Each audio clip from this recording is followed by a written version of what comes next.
Welcome, ladies and gentlemen, to another episode of the Grimecast. As always, I'm one of your hosts, Chucks. With me, as always, A loyal co-host, that being Browbeat. and our new co-host. Your boy Waterhorse. Featuring musical guest Ario Cumwagon. Wait. That's the best cover band of all time, right behind AA Bottom. A lot like War. It's kind of a wet show. They have Mm. special splash zone tickets. You don't want those t-shirt cannons. Well, this is real salty. Yeah, my eyes are so glued shut. Well, gentlemen, it's been a while since the last time we've talked, because now the podcast is bi-weekly, and right before I get into asking you guys what you've been up to, I just want to notify everybody now you can now rate us on Spotify. Spotify is now letting you rate your favorite podcast. So if you guys want to go in there and give us 1 star, 5 stars, whatever stars you want to give us, just go in there and let us know how we're doing, um, and just rate us. So, you two, what have you guys been up to for the past few weeks? I guess that means we talk in tandem, Horse, so let's just go ahead and make a garbled noise mess. All Indeed. right, 3, 2, 1. So, there's been this. Oh, you didn't come in and make the noise. I Ladle, was, ladle, but it was ladle, a different ladle. frequency. Oh. Horse, please. The public has grown very familiar with me. Would like to hear what's going on with you. Uh, Recently, I went and saw the new 2022 Scream movie. Um, and honestly, I have to say that I wasn't that thrilled with it. I wouldn't say that it was a bad use of money, but it was just an okay movie. Wait, I don't understand. They wheeled out all the previously famous celebrities. They trumpeted a slogan, something like "Evil dies tonight." Um, why didn't it work? Was there any shower scenes? There was. There was a shower scene with the guy who was Percy Jackson. Mm, Um, mhm. yeah, He was in it? but I think it was the same dude. It might have been a different guy. I don't know. It looked like the kid from Percy Jackson, and it was Somebody crack ironic to open me that that eye. he was in a shower. Ah, Um, well, let's go a little more articulate as to what didn't quite work for you. What's something that made you go, meh, or what's something that upset you? all of the meta elements. Like there were so many like monologues from different characters throughout the movie that explained exactly what they were doing that they could have left out and it would have been 10 times better. Is this a good time for that audio clip or the video clip of a man saying, "Listen, I know authors that use subtext, and they're all cowards." I mean, yeah. But like I don't know. The way that they tried to like reveal the one of the big twists, but they revealed it so early that like if you had more than a chipmunk's attention span, you would have remembered it throughout most of the movie. And then towards the end, once they reveal it, it's like, all right.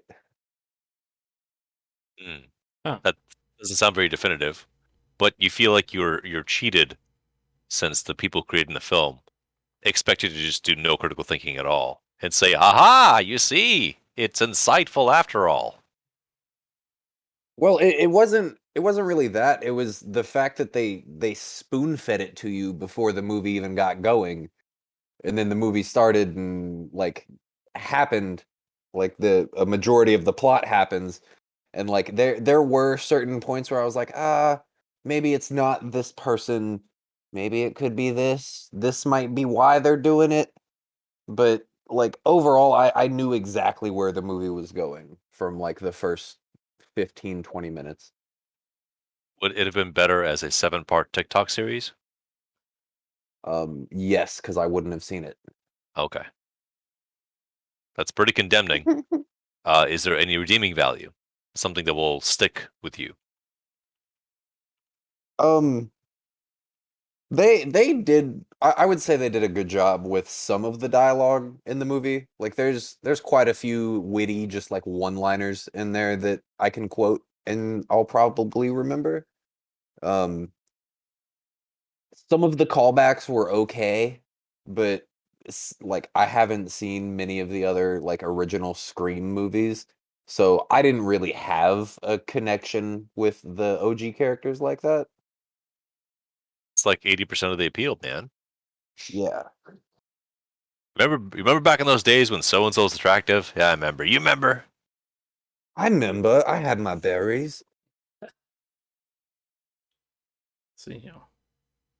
So you regret your theater deposit fee? I wouldn't say I regretted it. There was a like the action scenes that it did have were pretty good. Like I can't take away from it being a good slasher film. Like it was a good movie. It just they tried to do too much that I don't think they should have.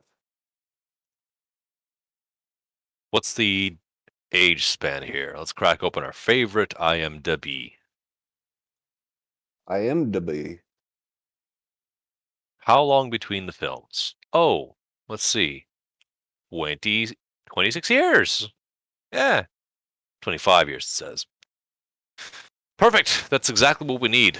Is this a seminal critique of our times? Did they really modernize the story of man wants to sex someone with a knife? Well, it's even more meta than that. Because in the movie there is this like parallel movie universe called Stab, which is literally just Scream. They just renamed it Stab. Yeah. And like I'm trying to think of how I can word this without giving out spoilers.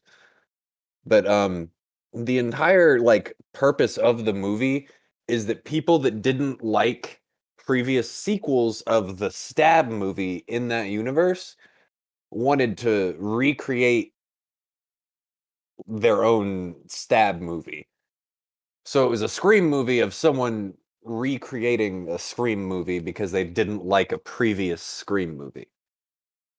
Wow, man, that's like deep and stuff. Yeah. It was not that good. Does Chucks want to see it? No. Why not?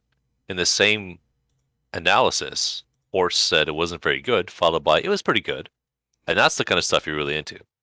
It normally is, but I haven't been a big fan of Scream in years. What if it was a crossover with Supernatural?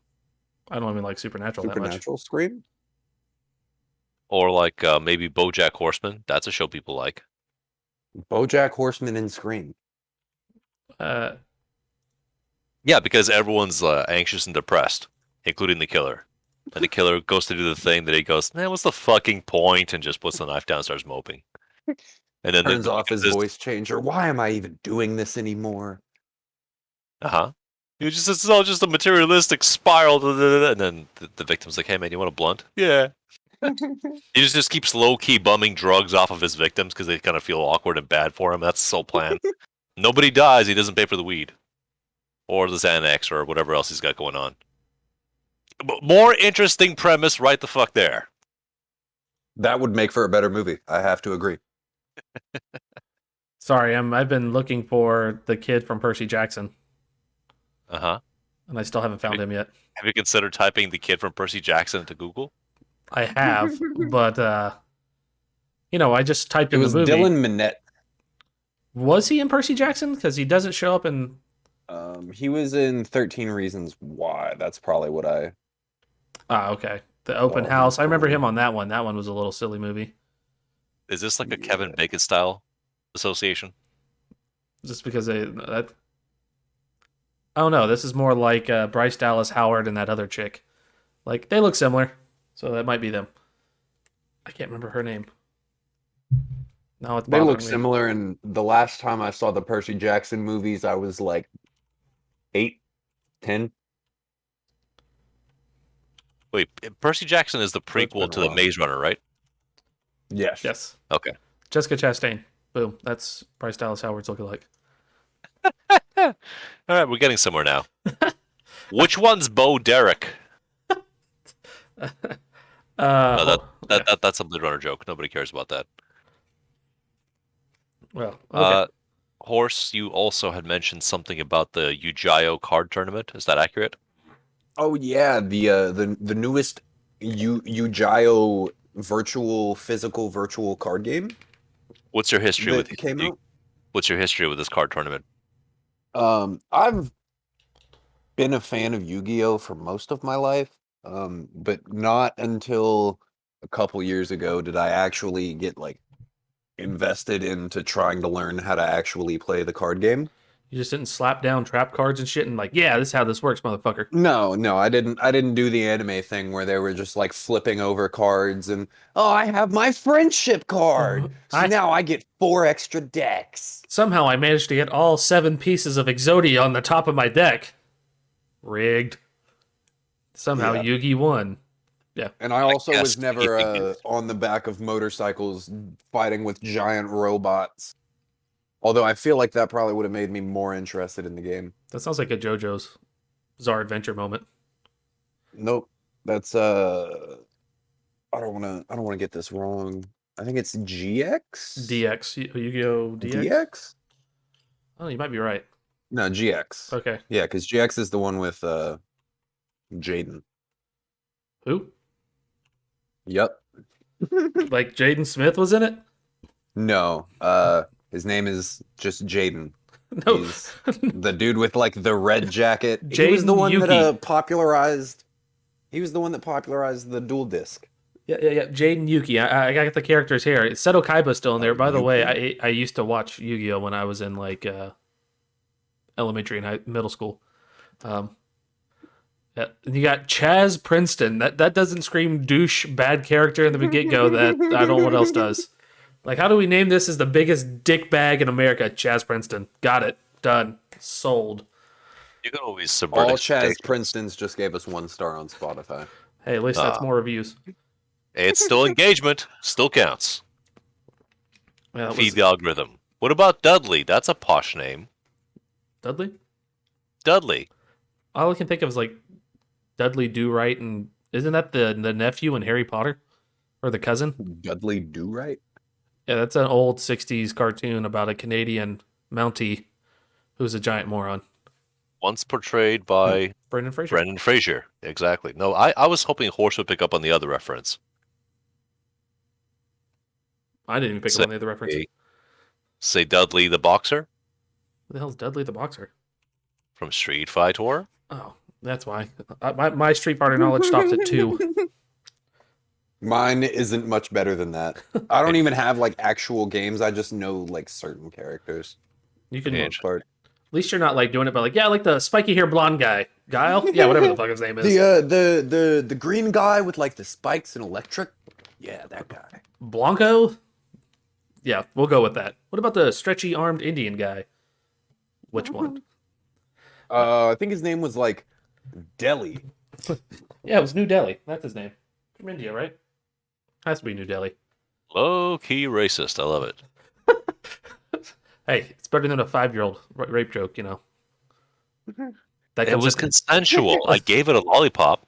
What was the oh man, I can't remember. Did you feed it the lollipop or did you just give it the lollipop? It was a suppository. Okay. Good What news. flavor? It's a suppository. The Mhm. baby or the lollipop? There's a sequence of insertions, Ah, got it. Oh, it's like a turducken type thing. but a lot sexier. Yeah. Yeah. Nice.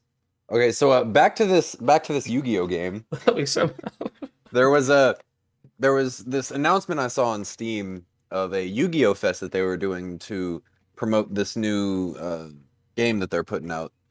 And I was like, the last few Yu-Gi-Oh games that I've played that are like actual official Yu-Gi-Oh titles aren't really that good. The only place that I've been able to find online where I could like play decent Yu-Gi-Oh and I didn't have to spend 20, 30 hours trying to get cards was like third party like websites that just had all of the cards that you could choose from.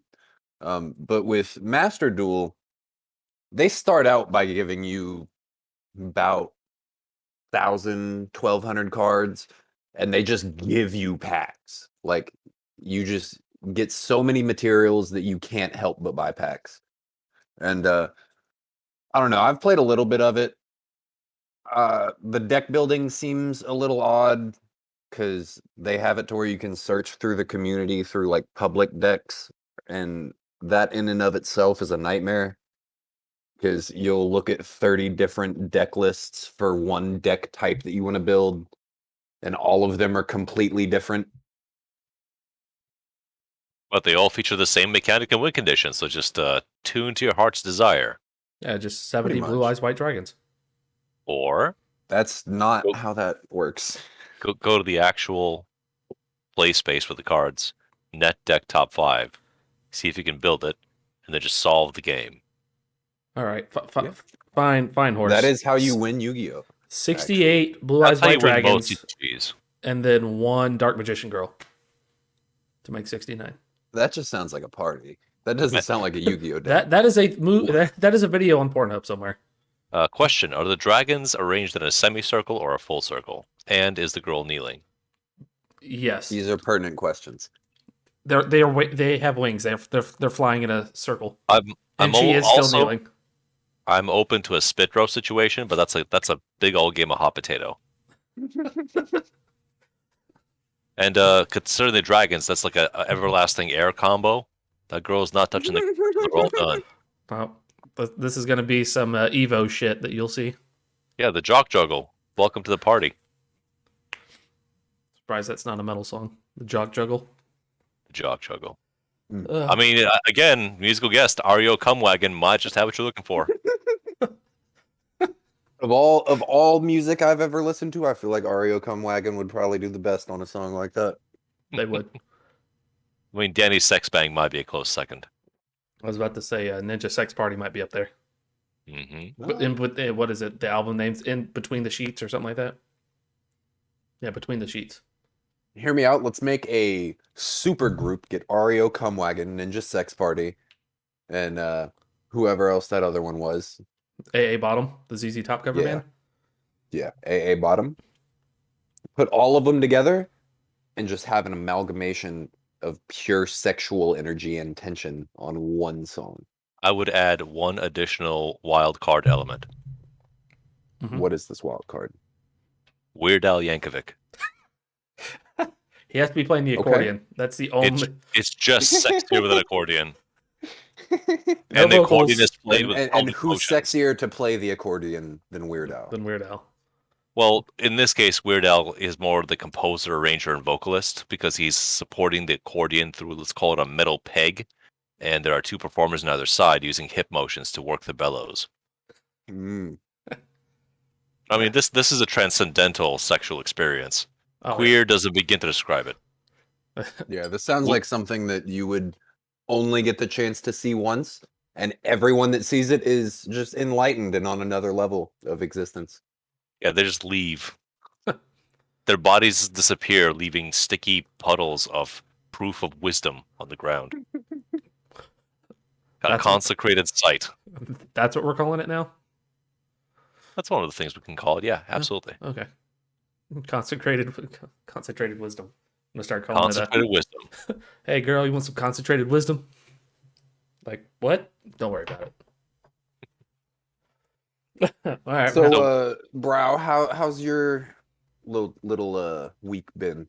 What My you been little up to? week. Man, oh man, I don't like that affectation. That's okay. It's a very American thing to do. Could be a big week. Did you get a lot done? Could Was be it a- busy? a average. I'm very suddenly employed after quite a decent amount of time seeking placement and attempting to market myself. I've been short-term drafted into a worthy enterprise of being a frontline COVID test arranger. So while they do have positions for people doing the swabbing, I'm more of the, let's call it the courtesy clerk type. Yeah. And this primarily involves being out in a hastily constructed racetrack of an environment where you try to get the cars as speedily and accurately into position, ascertain who's inside, who's getting tested, get their information, put it on records because the CDC is involved, and then provide them with the necessary test sample material while trying not to get COVID. Mm. And there's a reasonable amount of hazard pay for the short-term position because it's being brought in by a staffing company versus directly hired. But Yeah. I will say that even after a couple of shifts, just because basically the message came through on Tuesday, here's the plan. And Thursday evening, it's like, can you be here instead of Friday morning? And gritting my teeth, I said, sure. I guess I'll go to bed at 3 a.m., wake up at 5 and see what happens. And I managed it. I stayed on my feet for the whole shift.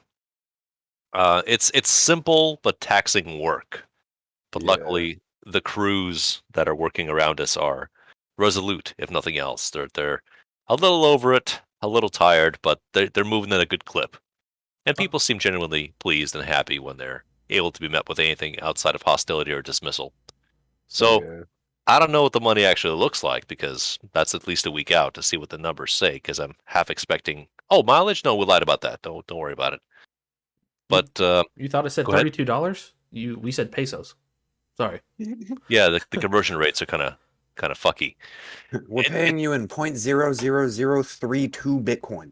We're paying you in exposure. That just dropped Well, they off by like still- 1,000% too. That would have been a kick in the dick if they told me that. We're gonna pay you in cryptocurrency. Which one? Bitcoin, motherfuckers. Funny you mentioned that. I actually came across a very good video by Folding Ideas. It's actually a video about NFTs, but it covers the gamut of digital scams. So my week has been pretty compressed into preparation, anticipation, switching up plans.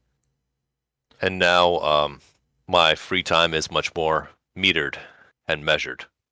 But there was still a little bit of allowance for side games, watchies and doies and discussies, especially with my significant other, as I walked her through a couple more games. Don't mean to interrupt again. I was quite curious. How is the significant other taking you working this job now? Because you're the only one here married, so we can't understand this. I suppose it's being seen as a positive. I felt pretty attacked character-wise when most of the adjacent family say understandable but unpleasant versions of what's his problem?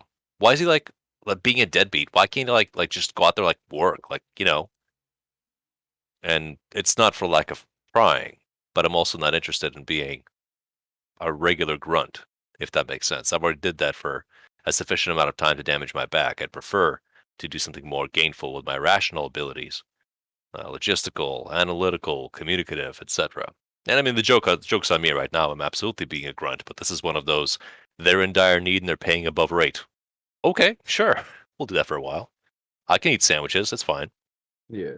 But and with it being like what you were talking about, it sounds like it's not going to be too bad of grunt work, and there's still a decent amount of that like analytical and clerical, making sure shit gets to where it needs to go, like type of work. yes, it's refined into pretty simple, guidable steps. There's not that many screw-ups that are possible, and depending on volume, we can flat out say, no, you came at this wrong. You don't get this right now. Leave. But it is, depending on the flow of vehicles and cases coming through that station, that's 10 hours on your feet. Yeah. In and out, in and out, in and out. You can sit down, but then the get-up tax gets harder and harder, and people might be pretty gung-ho right around 10 a.m. Right around 2 or 3 p.m., everyone gets real quiet for the most part. The jokes kind of stop, and then by 5 p.m., there's a dead-eyed stare. Yeah, and it's just like, I want to go. Basically, yeah.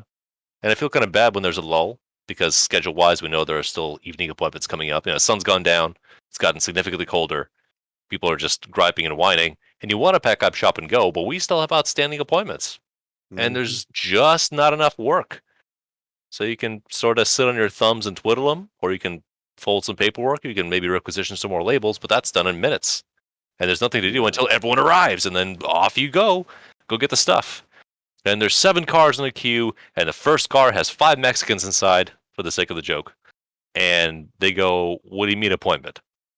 So then you gotta commit a worker or two to take them out of rotation onto the side and do the long form of basically getting them into the system, because they have to. There has to be a record of vaccination. That you get this for free in exchange of trading information to the database. It's not difficult. It's just a compounding series of simple steps that, if they run within an error margin, everything works pretty well. When they don't, when your blood sugar runs low, or your patience gets low, or the people are just being militantly uncooperative, that's when errors can really compound. But we do it okay. I even proposed something very simple, saying, this is a erected canopy with a metal frame and a veneer cover and some worklets attached. And by the looks of it, somebody snagged the lights with a roof rack or something similar previously. And a vehicle can whip by with an antenna hitting the canvas. So let me propose a solution. We get a dowel or PVC piping. We mark it with red electrical tape and cut it to size to be just, like I said, a quarter to a half-inch clearance underneath the bottom rail. And then if a car looks kind of tall, we pick up the stick, we'll put it next to the car, we determine if they go around or through the main queue. The response to this is sort of some version of, well, it's not a big deal, you're kind of new, like, who cares? And I'll let the conversation simmer because the way I talk, this is how it happens. And then repeat my idea several times. And they go, well, if only there was some solution to that problem. And I go, stick, tape, stick and tape, you fuck. I only told you 30 minutes ago. Yeah. So, I introduced the idea, the seed is planted, in 2 weeks, they'll think it's their idea, inception effect occurs, and they go, I had a great plan, you guys. We're going to issue sticks. See, here's the issue, though. They're not going to issue sticks. They're going to issue, like, flags or something. Something that was asinine that you won't be able to use. Like, why? Like, what you need to do... Measuring tapes. They're going to give you a measuring wheel. Like, we need you to roll up the side of the car and then touch the top and tell us how many feet that is. And, like, are you mad, guy? It's got like a 10-foot standout. No, it fucking doesn't. Anyway, So what have I done in a recreational fashion that matches up what we're doing? My wife has begun playing Transistor after having finished Bastion. Are you gentlemen familiar with it? I know Bastion. I know it's the same studio, so I have not played Transistor, though. Yep, crickets. So Transistor is just about a turn-based action combat game.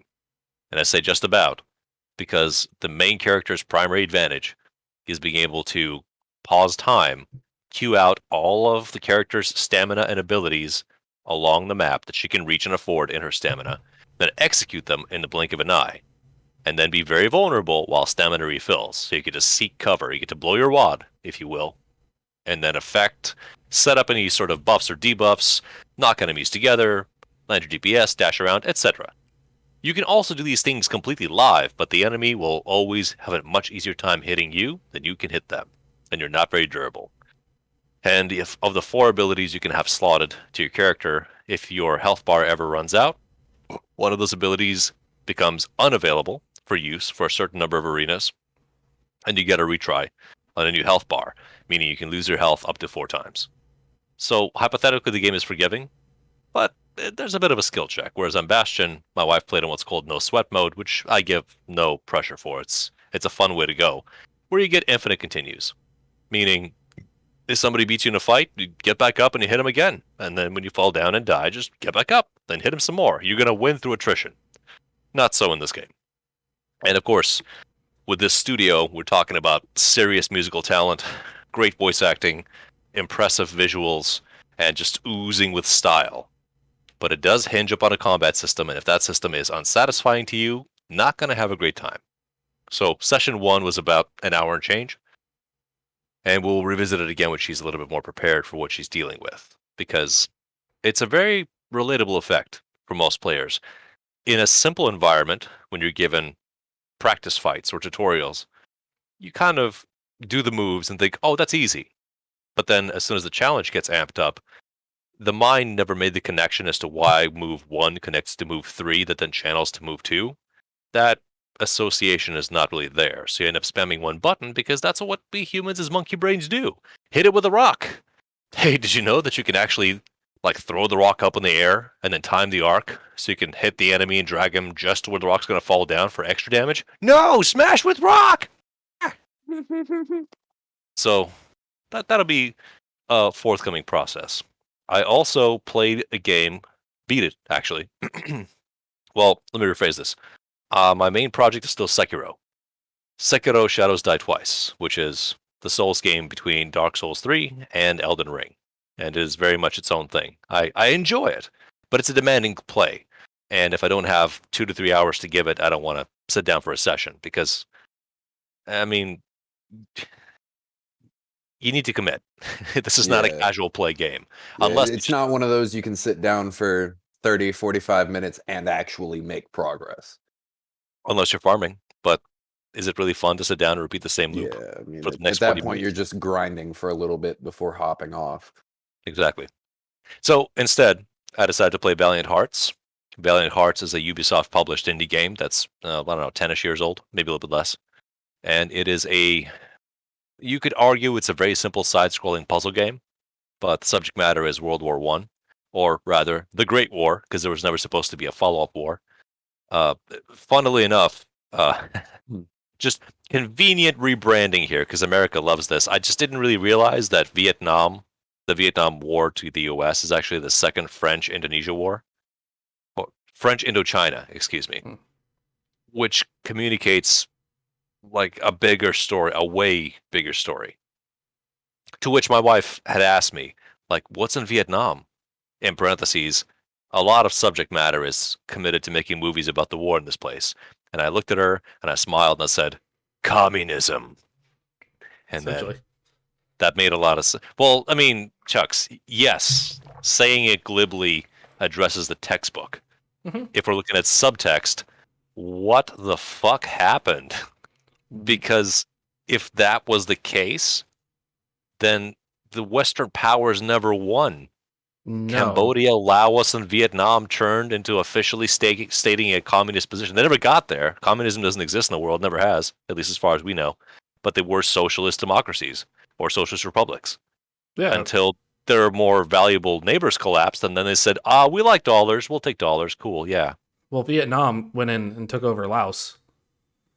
No, excuse me, Cambodia because of Pol Pot. Yeah, there you go. My bad. I was like, wait a minute, wrong place. Yeah, we bombed the shit out of them, but there was no objectives. We were just there like, hey, they might be in this town. Let's take the town. All right, we took the town. Get the fuck out of the town. And that was constant objectives during the Vietnam War. There was no, we're taking, and during the Korean War too. So like you said, it's the second French Indochina War. The first was during the 1950s while we were in Korea. Why is there a sequel war? Why? The sequel was to get back and to keep democracy there. They felt, the American government felt that if we let communism take over, that it's essentially just going to be from China, Vietnam, and all these countries all the way to like the eastern bloc of Russia, or western bloc, however you want to look at it, depending on which direction. Russia. Yeah. Russia, Western Russia. Russia. Yeah, the U.S. Western forces, Russia. So the United States provided panic. aid in the First Indochina War. Mhm. As in, we'll send in our forces, achieved fucking nothing. Well, So, yeah, we we'll didn't. go Well, ahead. so the first Indochina War, we were in Korea. We were stopping North Korea from taking all the way over of South Korea, even though the South Korean president was a complete dictatorial douchebag and killed a lot of people. We were like, oh, he has democracy and he supports us, so we're going to go in there and protect him. But while that's going on, France lost Vietnam. They joined together, the Vietnamese joined together and, essentially stopped the French from being there. There was no longer a colony. And it was separating to the communist northern bloc and the same thing as Korea, the southern democratic bloc. And then Ho Chi Minh came in and was like, no, communism needs to be there. This all needs to be one country. And a lot of people did it.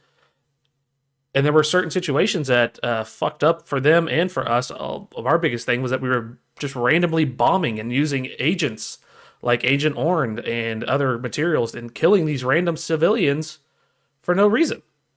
And I'm just going to advise you, Chucks, that you're speaking with spirit and in the moment. And for anybody who's not me, this is very unintelligible. It is. I'm sorry. So essentially what I'm getting at is we fucked up a lot. There was a lot of fucking mistakes, and we needed to go in a better solution. We didn't. We had no goal in the end. And then President Nixon asked Dr. Manhattan to intervene.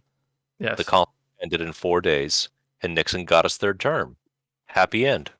Thank you, Alan Moore, and I'm sorry it's intelligible there. I was just on a rant. Yes, but you're also being recorded, so your rants need to be more structured. Thank you. Because I know you know what you mean in your head. Yes. Horse can sort of keep up because he's been around you long enough. Kind of. And as fun as it is to listen to you Alex Jones out, I would like for you... The flippin' frogs are gay, man. Sure. So Valkyrian Arc is a game that I chose to play aside from Valiant Hearts that I do want to play. The trouble with Valiant Hearts is that the mechanics are minimally complex, but the game has a lot of heart and feel, at least for me, because it does portray it's on the lighthearted, tasteful side of a game called This War of Mine, which is a war game that takes perspective of civilian survivors during any sort of occupation or bombing. The city is a contested zone. Buildings are barely standing, supplies are scarce, and people are trying to live out like rats, and they're not all friends. So this War of Mine is a difficult game thematically, if not mechanically, but it's also difficult because of survival. Valiant Hearts is a peek at events in France, and when the opening cutscene shows you occupied France and the German troopers, well, occupied is a strong word, but still, German officials arrive and draft the son to fight for Germany, and then a letter arrives for the father to fight for France. You kind of see that we're going to be hit with specific themes here. And so far, it's been paying off, but it's not an enjoyable game in terms of relaxation. It's more of let's examine this big subject through the fairly tame lens of an artistic side-scrolling game. So I decided to play something in my collection that was more mechanically rewarding, and I could give a fuck about the story, which is where Valkyrian Arc it enters the scene, because it is a combination game that does a few different things and not super well in any one of them. But it hits certain pieces for me. One, it is a top-down action hack and slash game where your characters, your party of up to 4, will wander smallish maps, wipe out goons, pick up loot, and head home. It is a character training game where you'll get to take basic class recruits and then guide them across levels to several not too complex class evolution trees.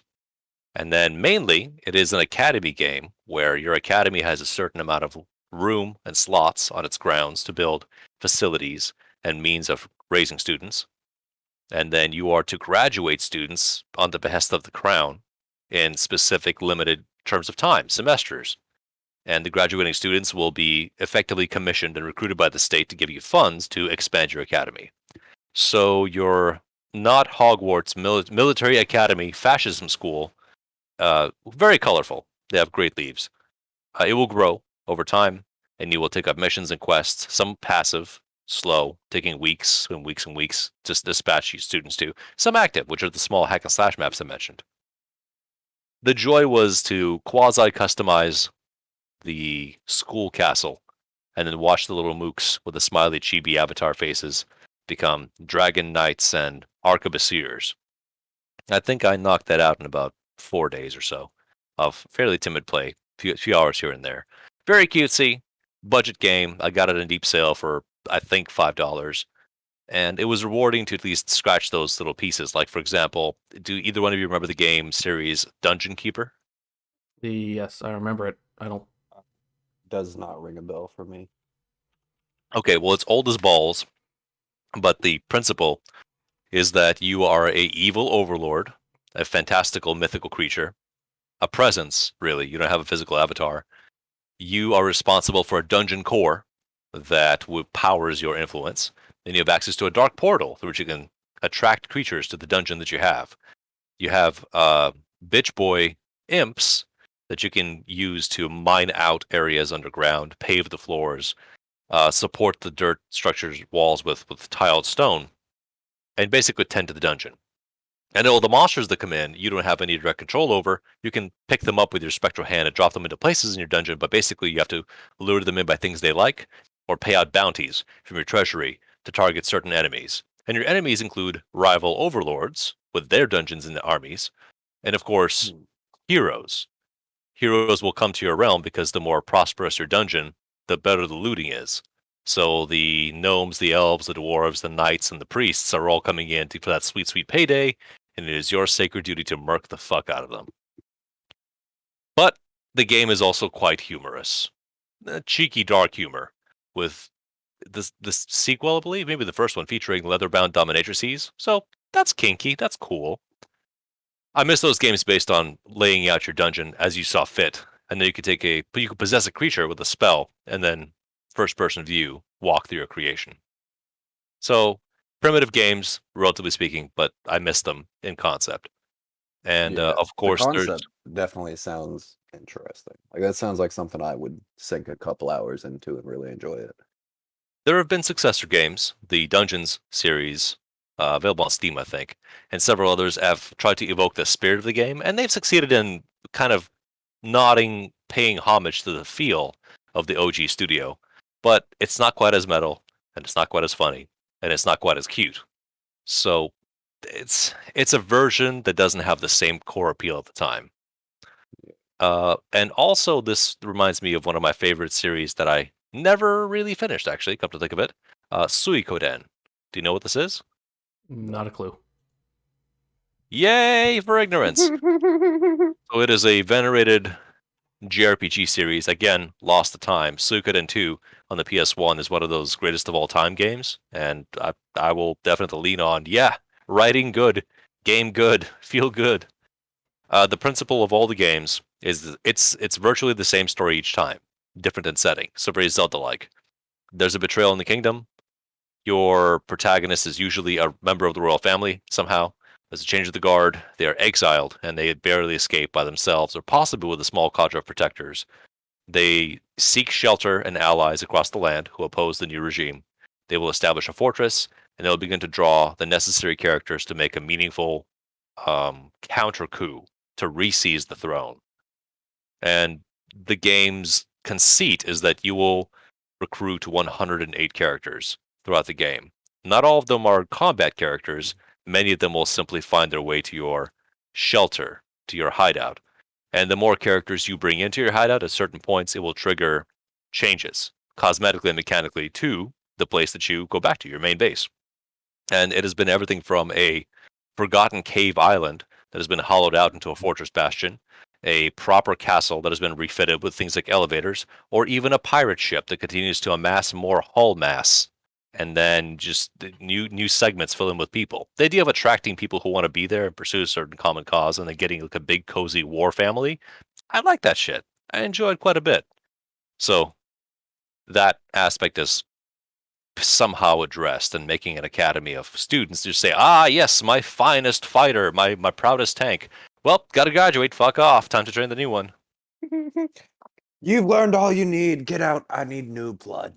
Plus the payout on your graduation is pretty sweet, and daddy needs a new pool. So, that has been a decent chunk of the things that I'd finished. I had begun a very casual run. There are certain series that I come back to after a long break, because if you go too much back to back, it just doesn't feel good. Like a Warriors game. If you play 2 Warriors games back to back, it's a little bit too much, considering you're running character levels and maps over and over, wiping up mooks. That's good in its own, but not if it feels like you have to get through some stuff to get to the other stuff. The Earth Defense Force games, I really enjoy them, but again, in doses, and I never get to play with friends, so it's just a grindier experience that it could otherwise be. So this is yet another Lego game, and the last Lego game I played was Lego City, which I despised. I had to push myself to get to the main story and give none of a fuck for the extras. Unfairly, because I played it directly after Nier Automata, so no matter what game it was, it wouldn't be good. So that was sort of my sacrificial lamb, saying, "Oh wow, this is really shitty for a Lego game." Even though mechanically it was sound, it just had it was so generic feeling. Yeah. So this one that I'm playing is the Marvel Superheroes one, where again, I'm not invested in these characters, but at least the game itself, with its familiar beats of beat the story missions, now go back with extra characters, now collect the Madoodads, now go see what Doc Strange is up to. It's all very familiar, but I would say that this game has a better understanding of how to use its own mechanics, its themes, its character rosters, and how to keep that little itch of humor and collection being satisfied. So that's the got a half an hour. Let's play a little bit of this, the sort of low stakes game. Yeah. Some you can just hop into, Yeah, and hop out usually, of. because since it saves screen by screen, it's pretty satisfying. And then every now and then, it's oh yeah, look, it's Colossus punching Juggernaut. That's fun. Stuff like that. Not a Marvel convert, just sometimes it's the familiar things. As far as other gaming bits, I think that basically brings us up to the current standing. Oh, and Chucks, I downloaded is a Zombie Army 4. Oh, how'd you enjoy that, sir? Oh, I didn't play it yet, not at all. That's my brain dead game after Lego Superheroes. So first I collected the Lego blocks, and then I send them through the zombie skulls to make the bar move to the right to get a bigger Lego block cannon. Nice. As far as things we have watched, I have been gently co-opted into watching The Queen's Gambit with my wife. Good show. Because she started watching it. I was told, watch the show. I said, cool, hold my dick. I'm going to watch it when it's goddamn time. Because it's the new cool hotness and I don't care. Then she decided she'd watch it. But then I sat down with her on episode 2, and we kind of have this uneasy compact of it's not a very long series, but now that I'm watching it with you, do we watch it together, or do you get to feel like you're cheating on me by watching ahead? It's one of those really tense couples things where relationships have taken considerable strain when your mutually agreed watch list just doesn't do the thing. I had some stories like that. I think we're roughly halfway through. I think we stopped at the beginning of episode 5. I can't just do the thing that Chucks does. Like, yeah, good show. I must look at it critically because it has such acclaim and rave. I'm thinking to myself, what are we really doing here? And regrettably, it has just a little bit too much naked sports anime rhythm where, oh, yeah, at the 3rd episode, our up and rising comer who is now overconfident faces defeat for the first time as a necessary lesson, and then gets to experience anguish and self-doubt, and is given another sub-arc how they just gain a few power levels in the face of this, misunderstanding the lesson they were supposed to learn, so that the next time it happens to them, it should be a moment of reflection. And then Uncle Ben dies. If I'm not mistaken, I don't mean to interrupt you. Then don't. I'm going to anyways. You know me better than that. I do. The person that she loses to happens to, I believe it's the kid who plays Ferb, and he also was in, the Maze Runner series. Is that the fucking important part? It is, because I couldn't remember who it was. He plays the, Benny Watts, the Australian kid. How about this? Yep. It's a chess show, right? We didn't say this. It's a show about chess in the 1960s at the same fucking time as Vietnam is happening. Poor little redheaded orphan girl is showing the world that women can play chess and don't have to be women, but they don't need penises either. Anyway, side subject. Yep. The character begins to seek acclaim, and everyone doubts her, and then she keeps winning and gets the national scoring and gets a chance to take a crack at the U.S. champion. So she loses to the U.S. champion. And if those watching at home have never watched Bleach or some shit, why are you surprised that the plucky protagonist of our show loses to the U.S. goddamn champion? Now, I understand that this show has a very strong fuck men posture. I understand this.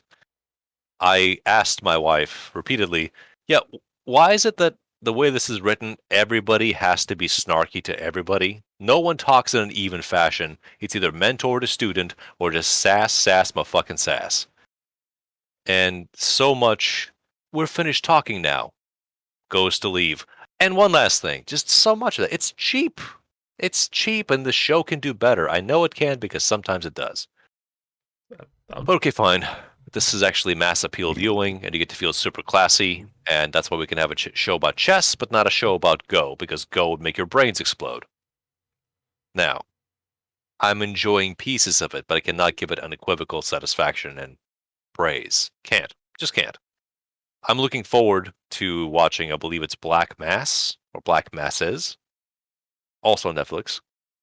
But that's going to be a harder thing to sell, because show about romanticized substance abusing genius like Sherlock Holmes is a lot easier to market to the proletariat than a show about reflections upon religion as a mutual agreement where everyone knows it's nonsense, but it's the best we got, so let's try. That's way harder to access because it's supposed to be my Jesus 'tis of thee, not tripping at the line of scrimmage and then scoring a sick touchdown, doing a holy dance at the end. Sure. I know this is getting kind of convoluted, but again, if something is just like, oh my god, what a good show, and I watch it and I think this is Swiss cheese, man. Yeah, it's nice and chewy, but I can see the light through the other side quite easily. I'm curious where we're gonna go, and I don't think the show has the courage to go full on Harrier Dubois and show us what a talented train wreck can really look like. Instead, it'll be this charming, cutesy, and then most importantly, safe portrayal of vicious substance abuse and a person's only outlet with a manic, rampaging mind. Where chess is just the discrete construct that is perfect for trying to make any kind of sense of the world that you're thrown into. Because it does not make sense, but everyone's pretending that it does, and that's even more maddening. Again, subtext. No time for that shit. I think that more or less catches me up. Horse, any questions? I actually do have a question because the girl that plays the redheaded orphan in Queen's Gambit Is is actually blonde. also, yeah, well, she is blonde, but she's also in one of my favorite recent Netflix shows, and I don't know if either of you have seen it, Peaky Blinders. I believe I've started to watch it, but I'm nowhere near deep enough to figure out if I like it or not. Yeah, I know she's in it. I've only watched like 3 episodes into season 1. I am a big fan of it. But even me, as someone who doesn't watch things critically, sees a decent amount of flaws in it. Well, see, Like, when you spend time in an anglicized or a British crime environment, a Guy Ritchie film lasting about 90 to 110 minutes will do you just fine. So a show across, what, 5 to 7 seasons? it's 5 seasons right now. Is the storytelling holding up, or are we treading some water with... And then the blacks moved in. It it kind of held up, but it went from being like a smallish backstreet razor gang into like pseudo fascism, the rise of Nazism type That could deal. go places depending on how they handle it, but I have no faith they'll handle it with any sort of depth. Yeah, that's about where I'm at with it. I'm like, I could see this being amazing. They could do really well with this, but I think they're gonna try and play it safe, and by playing it safe, they aren't gonna do as good of a job as they could have. Hmm. Are you Well, going to? I don't mean to interrupt. Are you going to watch the movie? Say if this season tanks, are you going to watch the movie they're coming out with next year? Maybe. Probably? I don't know. The season's gonna have to be really bad for me not to at least give the movie a shot. I'm just happy that Cillian Murphy's getting work. Me too. Yeah. Go watch Sunshine. What is Sunshine? Sunshine is a science fiction film made by Danny Boyle. Sunshine is a movie about trying to jumpstart the sun with a big ass bomb. But unlike Armageddon, it's a little more nuanced. Yeah, It's not actually about the bomb itself. yeah. Worth your time, certainly. I misled you. There was one other thing that I watched together during our watching movie time sessions with my wife, and we watched We Were Soldiers, which I haven't seen for years and years. And I know they're different theaters of war, I understand this, but I continuously kept comparing We Were Soldiers to The Thin Red Line because I have a buddy that takes every opportunity upon mention to shit all over The Thin Red Line for being an artsy-fartsy piece of goddamn fuck shit. His words, not mine. And something about baby birds falling out every shot intercut with Mother Nature, completely missing most of what the movies wants to say artistically. I don't blame him because the movie is not really interested in whether you are keeping up or not. It's doing its own thing, so hang on or jump off.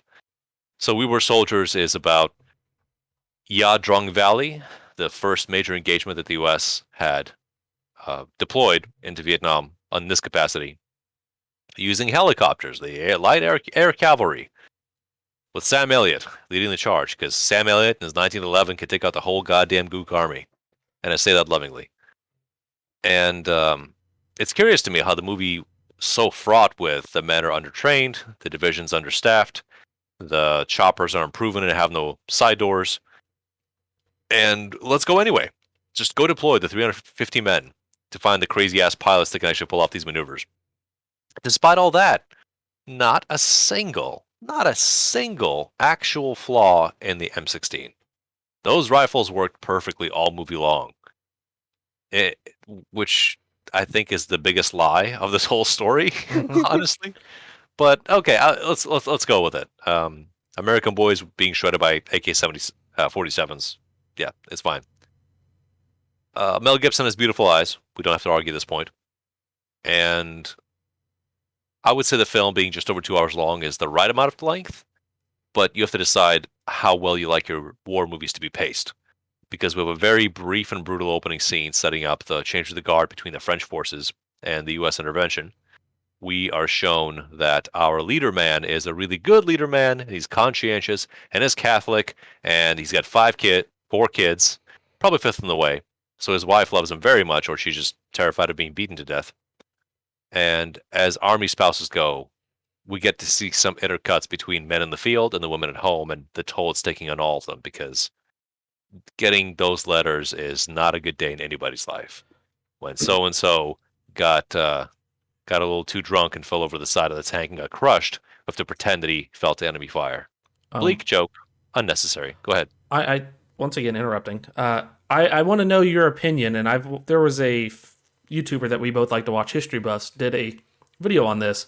The scene where all the wives are sitting in their living room, and the white wife that's from the North goes, "I don't know why the laundromat won't let me only do my whites. It said no colors." And everybody's like, we have to explain this? Like, during that time, segregation had been around for almost 100 years. She would have known what that meant.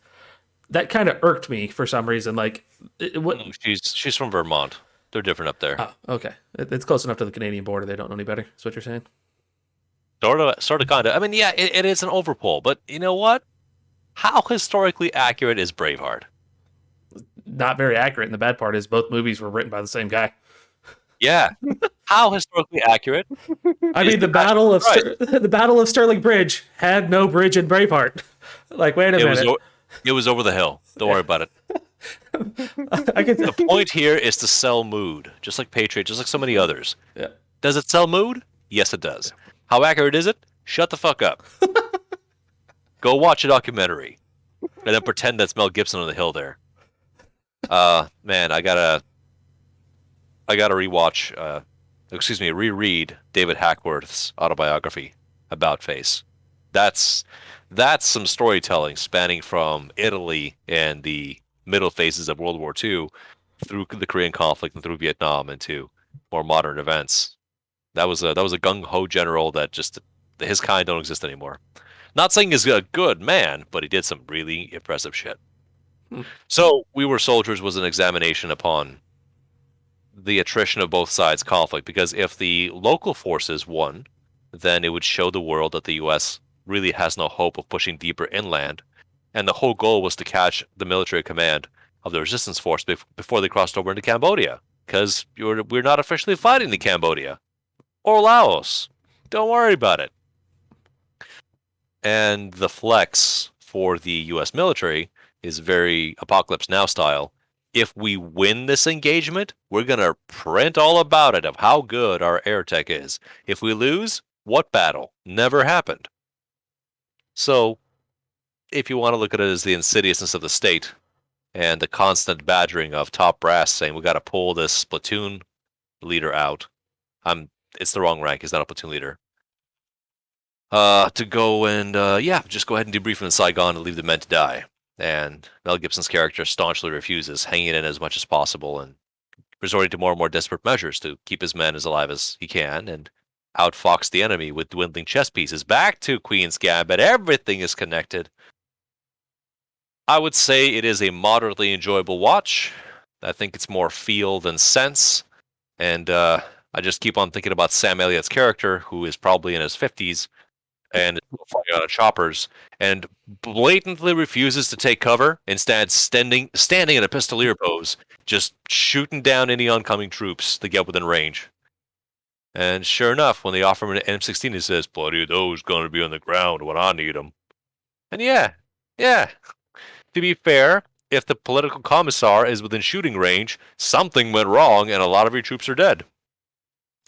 There's Yeah. also that completely unnecessary baller shot that shows an element of the Vietnamese Fighting Forces Command, who is a clerk, and we see him briefly.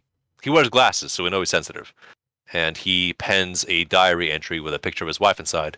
And then the situation's gone high stakes enough that he is sent along with ground waves to overwhelm the enemy position, the American position. So he fixes his bayonet, sneaks up, runs at the command element with their backs exposed, does not offer a charging cry because he's very smart, but Mel Gibson activates his aimbot, blaps him right in the forehead, and there's a slow-mo, squirty, side-scrolling shot of that particular fighter falling down and spraying the ground. I mean, it's a cool shot, but almost a little, I don't know, indulgently vicious, I guess. Mel, you're cool, you're Mad Max, but really? Did you really have to do him like that? Yeah. Well, I mean, honestly, Sam Elliott's character, his second, that's the guy who should have pulled that trigger. Just to your left, sir. Boom, boom, boom, boom. And then just keep shooting him on the ground. Blap, blap, blap, blap. Click. Reload. Blap, blap, blap, blap. Where's that M16? Uh-huh.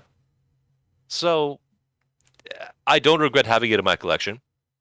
It is arguably a better watch than Wind Talkers, although I have a soft spot for John Woo. So, I'll take the metaphorical big feels of Wind Talkers over We Were Soldiers, but We Were Soldiers is very competently filmed and has a lot of very impressive elements, including practical explosions out there in the green. And there are a few things that are as exciting as orange fireballs across green flowing fields with blue skies. I mean, that's just explosive poetry in my book. Indeed. And then you go back to Mr. Duvall, Bob Duvall. You smell that? That's napalm. Smells like victory. Someday this war will end. 1966. You know, in 20 more years, Marty McFly would have to fly back to 1955. Really? What? No. Okay. Just tying movies together. Yeah. I think at this point I'm genuinely caught up. I apologize for the sidetrack. You all loved it. Fuck No, you. You loved hearing it. I did. I do have some questions for you though. Have you ever seen the movie Tora Tora Tora? No, I've not seen Tora Tora Tora, at least not attentively. Okay. I'm just curious because Tora Tora Tora is one of the few films, even when it came out, it did it from both perspectives. The Japanese, so Tora Tora Tora is the movie is based on the bombing of Pearl Harbor, but when they filmed it, they had a Japanese film crew and they had an American film crew. So the American film crew bolstered up the American propaganda situation, but the Japanese film crew kept it to kind of how it actually was and didn't do it like, oh, we're evil people. Like, hey, here's your job. Go out and do this. This is what you got to do. So it gives it a real authentic feeling. And they don't use English actors. They all speak Japanese. It's I enjoyed it for the authenticity of the film and how it tried to portray the actual bombing of Pearl Harbor and not beating around the bush. I believe Flags of Our Fathers the same way, or Letters to Iwo Jima do the same thing, where they have two sides and they depict both sides of the war, and it doesn't glorify one way or the other. It's been. I would respond to that by saying I'm interested in seeing Tora Tora Tora. Absolutely, it's heralded as a very important film. I now own both Flags of Our Fathers and Letters to Iwo Jima. We've seen, my wife and I, Letters to Iwo Jima more recently. We're looking forward to Flags of Our Fathers as a composite story. And arguably, The Thin Red Line, once again, does the dual portrayal very well, even though it primarily focuses on the American side of the action. And the more... Go ahead. No. I was going to say, I'm sorry. If Thin Red Line's the Battle of Guadalcanal, correct? Yes. Okay. Just curious. Pretty important. And again, it's one of those opportunities where I pause the film. I'll look at my wife and I say, can you find this place on the map? And then she does. And I say, okay, what the fuck are we doing fighting over there? And then questions must be answered in terms of logistical control and choke points and supply lines and outreach and potential strikes. Well, sure. But that's very much like her asking the super important question of, wait, what's in Vietnam? And the answer is communism. And if you sit and think about that, what are we willing to do to prove a point here? The answer is traumatize 3 generations of people on both sides, honestly. And arguably, the Vietnamese recovered way faster because we're used to oppressive colonialism. We actually thrive underneath it. You just don't even notice. Anyway, would like to watch, certainly. It's Okay. just, though, if you watch them critically, let's assume you're out of your 20s, and let's assume even if you're in your 20s, you're not hiding behind the smug, shallow, though ultimately useful logic of it's like fucking like just the machinery of the man. You're just being like controlled dog. No, take a simpler approach. If you naively believe that there are good guys and bad guys, then you don't understand what's happening. And you are the kind of person that will be manipulated to serve the interests of those who can tell you who the bad guys and the good guys are. So war just shouldn't. It just fucking shouldn't. And I get to think about, okay, if I'm going to be a father, how will I explain this to my children? Because the question will come up. And I think they'll be sufficiently uh, traumatized by my speaking style that the words will be sensible, even though I have to preface this by saying everyone outside of this house will tell you that you're wrong and dumb, and I'm wrong and dumb, and will go about their lives angry and stupid like everyone else. But the nature of disagreements, factored by munitions and fears of scarcity, I mean, that's what's going to happen. I mean, we don't need bombs. Sticks and stones will do just fine. But it sure is convenient to wipe out a whole bunch of them with one big boom. Am I right, fellas? Yeah. Just picture the nightmare of artillery to begin with. I'm going to try and hit someone from 4 miles away. In fact, I'm going to fire a volley of timed shots with alternating arcs so that all 5 shots land within a second and a half of each other and flatten a city block. I hope the signal caller knows what he's doing. Yeah. Oops, there was a hospital there. Oops. Actually happened this week. That drone strike was not supposed to strike that prison with 72 prisoners. Oops. But it was awful convenient that that happened anyway. What a tragedy, but several key factors are now off the board. Yeah. And that's unfortunately the deeper questions of how this works, and it's ultimately very challenging, and the arrangement we have is that we like our stuff, we want their stuff too, let's take their stuff and say we're not taking it, we're just liberating them from their stuff. But if you think about it too hard, then you end up dependent on chemicals, not think about it very hard anymore. So, hey, who likes titties? Oh, hey, speaking of titties. Stop touching yourself. No. No. No, I do have a story on what I've been up to. So go on, though. Does it involve titties? It does involve titties. Well, a show with titties. Oh. Please begin the story. I'll be away for about 45 seconds. So you guys have let everyone know what you've been up to. So for the past few weeks, I have been on a Pokemon and anime kick. So I would call it. I kind of got out of the Pokemon thing the last week. I played Ruby, and I never played Ruby before, so I kind of just stopped. And as most of y'all know, if you've listened to the older episodes, you guys know I have kids. The guys, Horse and Brow, both know that I have kids. At one point, a few years ago, I attempted to watch a show. Horse, do you want to take a guess at what this is? It's probably Indigo League. I don't remember Indigo League having titties in it. Oh. Like I said, I stopped watching Pokemon, so now I went to the anime. I assumed it was going to be a Pokemon show since you brought up the kids. No. There's a story behind it, and I've told you the story. I'm sure you have. Mm-hmm. I don't remember. The Anime show and titties could be like anything. This show is a harem anime, a notorious harem anime.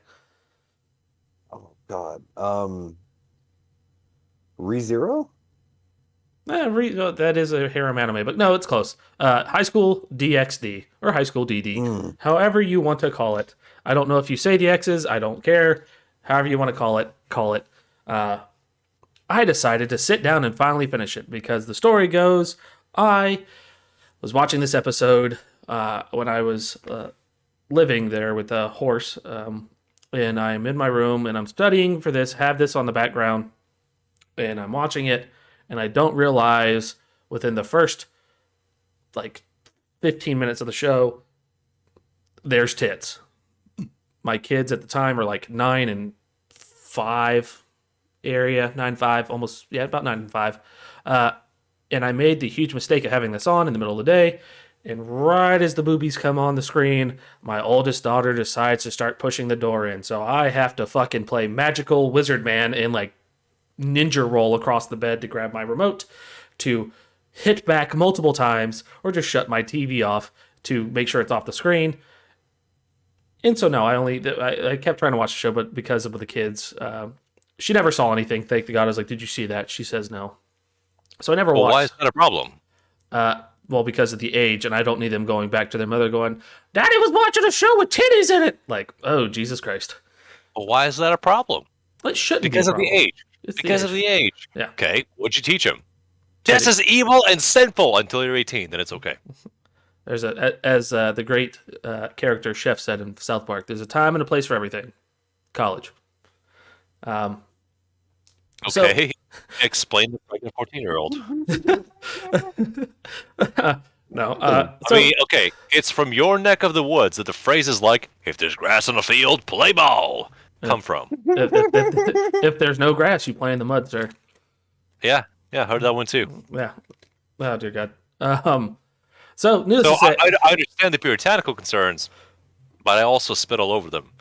Teach, goddammit.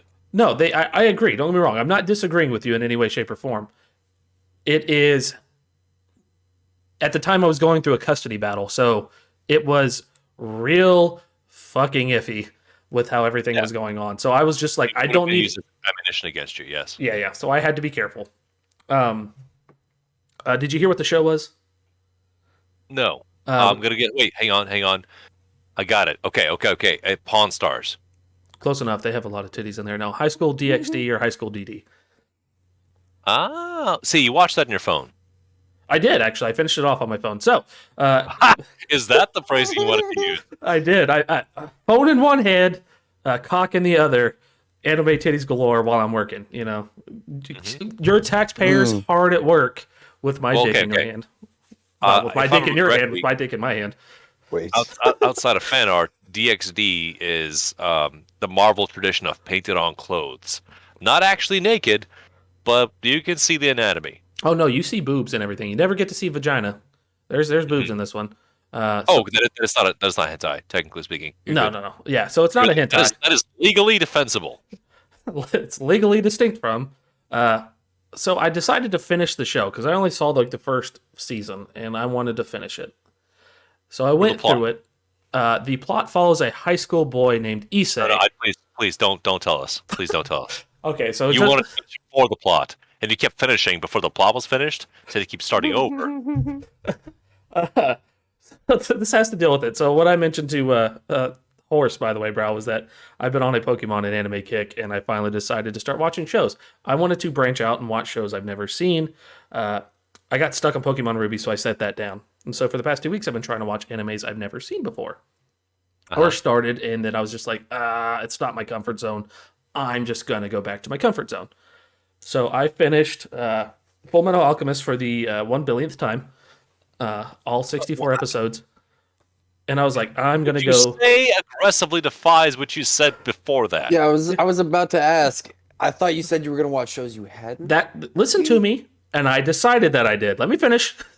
I was like, fuck this. I've seen everything. You finished on DxD. I went to DxD, and then I went to watch Urasuki, was a show that I started and never got to finish either. Urasuki or Urusuki? I don't know. Hold on. Let me go spell it out here. Oresuki. So I'm going to say it's... So the whole... Suki. So the way the name of the show is actually called Ore wo Suki Nano wa Ome Dake ka yo, or some shit like that. I'm not fucking Japanese. If anybody wants to rag me for trying to speak Japanese for a second. But you'd like to be fucking Japanese. Yes. I would like to be turning Japanese also. Dun, dun, dun, dun, dun. Copyright right there. Damn. So I decided to watch Urasuki, which is a slice of life about one guy trying to find the love of his life that he met and decides to get her friends because he finds out she's the ugly girl who runs the library. And so he tries to get her friends because she has done. Yeah, it's really branching up, bro. Yeah. Bite me. So I've been watching a lot of Slice of Life. I watched that, and then it went to another show called Death March of the Parallel World Rhapsody, which is an isekai. If nobody knows what an isekai is, it is when somebody from one parallel world goes into like a fantasy realm and then takes over another body. In this instance, the main character was a game engineer who developed these two games. And when he goes to sleep one night, he wakes up and he's in both the parallel worlds of the games that he's creating as combined into one, and he's overpowered. Very mediocre. Only first season, 12 episodes. Nothing was really overwhelming about it. It was no time I got reincarnated as slime or Rising of the Shield Hero. It wasn't none of those, so it was okay. The next one I tried was... I have to introduce a bit of poison into this. Because what you said was correct. What you said was, it was really mediocre. Are you familiar with the recent skip word that is used to just summarize all that? No. Okay. Please don't do this around me if you can help it. But it could said, yeah, it was really mid. I'm going to refrain from doing that. Please don't do that. That's new parlance. That's modern speak, y'all. Okay, hold on here. We are just we are hurtling towards 1984 double speak, and just thought crime is going to happen. I'm fucking calling it out. The jokes are done. We're just angry now. All right, so... Mid my ass. That's double plus on good, you shit. All right, so the next show I watched was called King's Raid, Successor of the Will. It was mid. King's Rape, Successor of the Will. Raid. But it was a rape to my eyes and ears. I could only get to 6 episodes. There's like 26, excuse me. I'm looking at it now. I could only get through 6. It was bore. It took too long. It's about a son who his father happened to be the king 100 years ago who vanquished this evil Dark Lord, and somehow 100 years later he was born, and now he has to get the magical sword to defeat it. It just drags on and drags on and drags on. What is your selection process? Is it, I don't recognize the show? Essentially. Or is there a little more critical thought going on? Because I could steer you towards things that stand out, but if you want to just continue bumping off of walls and ricochet into something noteworthy, you can do that. That's a choice you can make. I did, and I'll get to that. But you are correct. So I have Funimation. I pay for a subscription to Funimation. You can get a free subscription to Funimation and not pay a dime, but you have to watch ads. Or you get like one free episode or something like that, then you have to watch ads. Ain't free. It ain't. I pay for it because I like watching dubbed when I'm in the car because I can write reports and still hear what's going on. I can't speak Japanese and I can't read sub while I'm typing a report because I'm not that talented. Okay, I'll teach you all you need to know about Japanese in 2 words. The words are onisan and kimochi. And now pretty much let you figure out what's happening in the scene from there on, any given time. Gotcha. So all the shows I'm going to talking about are in English. I then proceeded by just random chance. There were new releases to Funimation, and so I went and just like you said, just bouncing off the walls, hoping it would hit. I found a show called The Duke of Death and His Maid. It is a romantic comedy about a kid who has the touch of death given to him by a witch that he cannot break because he doesn't know how, and his maid who sexually harasses him throughout the whole series so far. One season. The biggest flaw that I've seen so far is that its animation style is that of Berserk Season 2 that was done about 2015 and like a computer-generated style of animation, and I don't like it. And that's the only thing that bothers me, but besides that, the voice acting was pretty good, and the story happened to carry itself, and I'm kind of interested to see what happens. Season 1 ended, I think, at the beginning of this year, like the very beginning, like maybe the 7th or 8th of January. Yeah, I've discovered the flaw in your plan. Every show you've mentioned has come out in 2020 or 2021. Yeah. So you're trying to watch fresh material. Well, I just decided to grab something. The next show I watched was called Combatants Must Be Dispatched. And I couldn't get through an episode. It didn't pique my interest from the get-go. It's about a guy who is sent to an Earth-like planet for this evil corporation with a angel bot who is there to help him kill anything and take over the world. I could only get about through 15, 20 minutes of it, and I just turned it off to find another show, which was the Quintessential Quintuplets, which I've liked so far. Horse, can you follow any of this? I'm watching a lot of anime. That's It about sounds it. like he's just bouncing off the walls, Hmm. choosing animes, And trying hoping it it, out, and then it's like, essentially. And If it nothing doesn't then hit, you grabs you. watch another one, and it's like, nah, that one's not it. Can't get through an episode. essentially, that's what I've been doing. I've just been sitting there. But when you're working, you don't have time to sit there and I can listen to multiple animes, but if it doesn't keep my attention, I'm just lulled into boredom while I type out my report. Excuse me. Okay, so we've discovered that isekai and slice of life are primarily uninteresting to you. Not necessarily. I do like some isekais. It depends on what the story's Ah, about. there you go. There you go. Some. Well, Because that's these are shows that are built on a template of, you know what this is, you want more, shut up and eat it. Here's this thing. The haircuts are different. The breast sizes differ. occasionally, yeah. The only difference is, can we see the protagonist's eyes or no? Because if no, it's an adult show. No, you can see their eyes. There you go. So, is there a point that you will reach? And I know that you're watching this as part of another process. So you can't give it your full attention.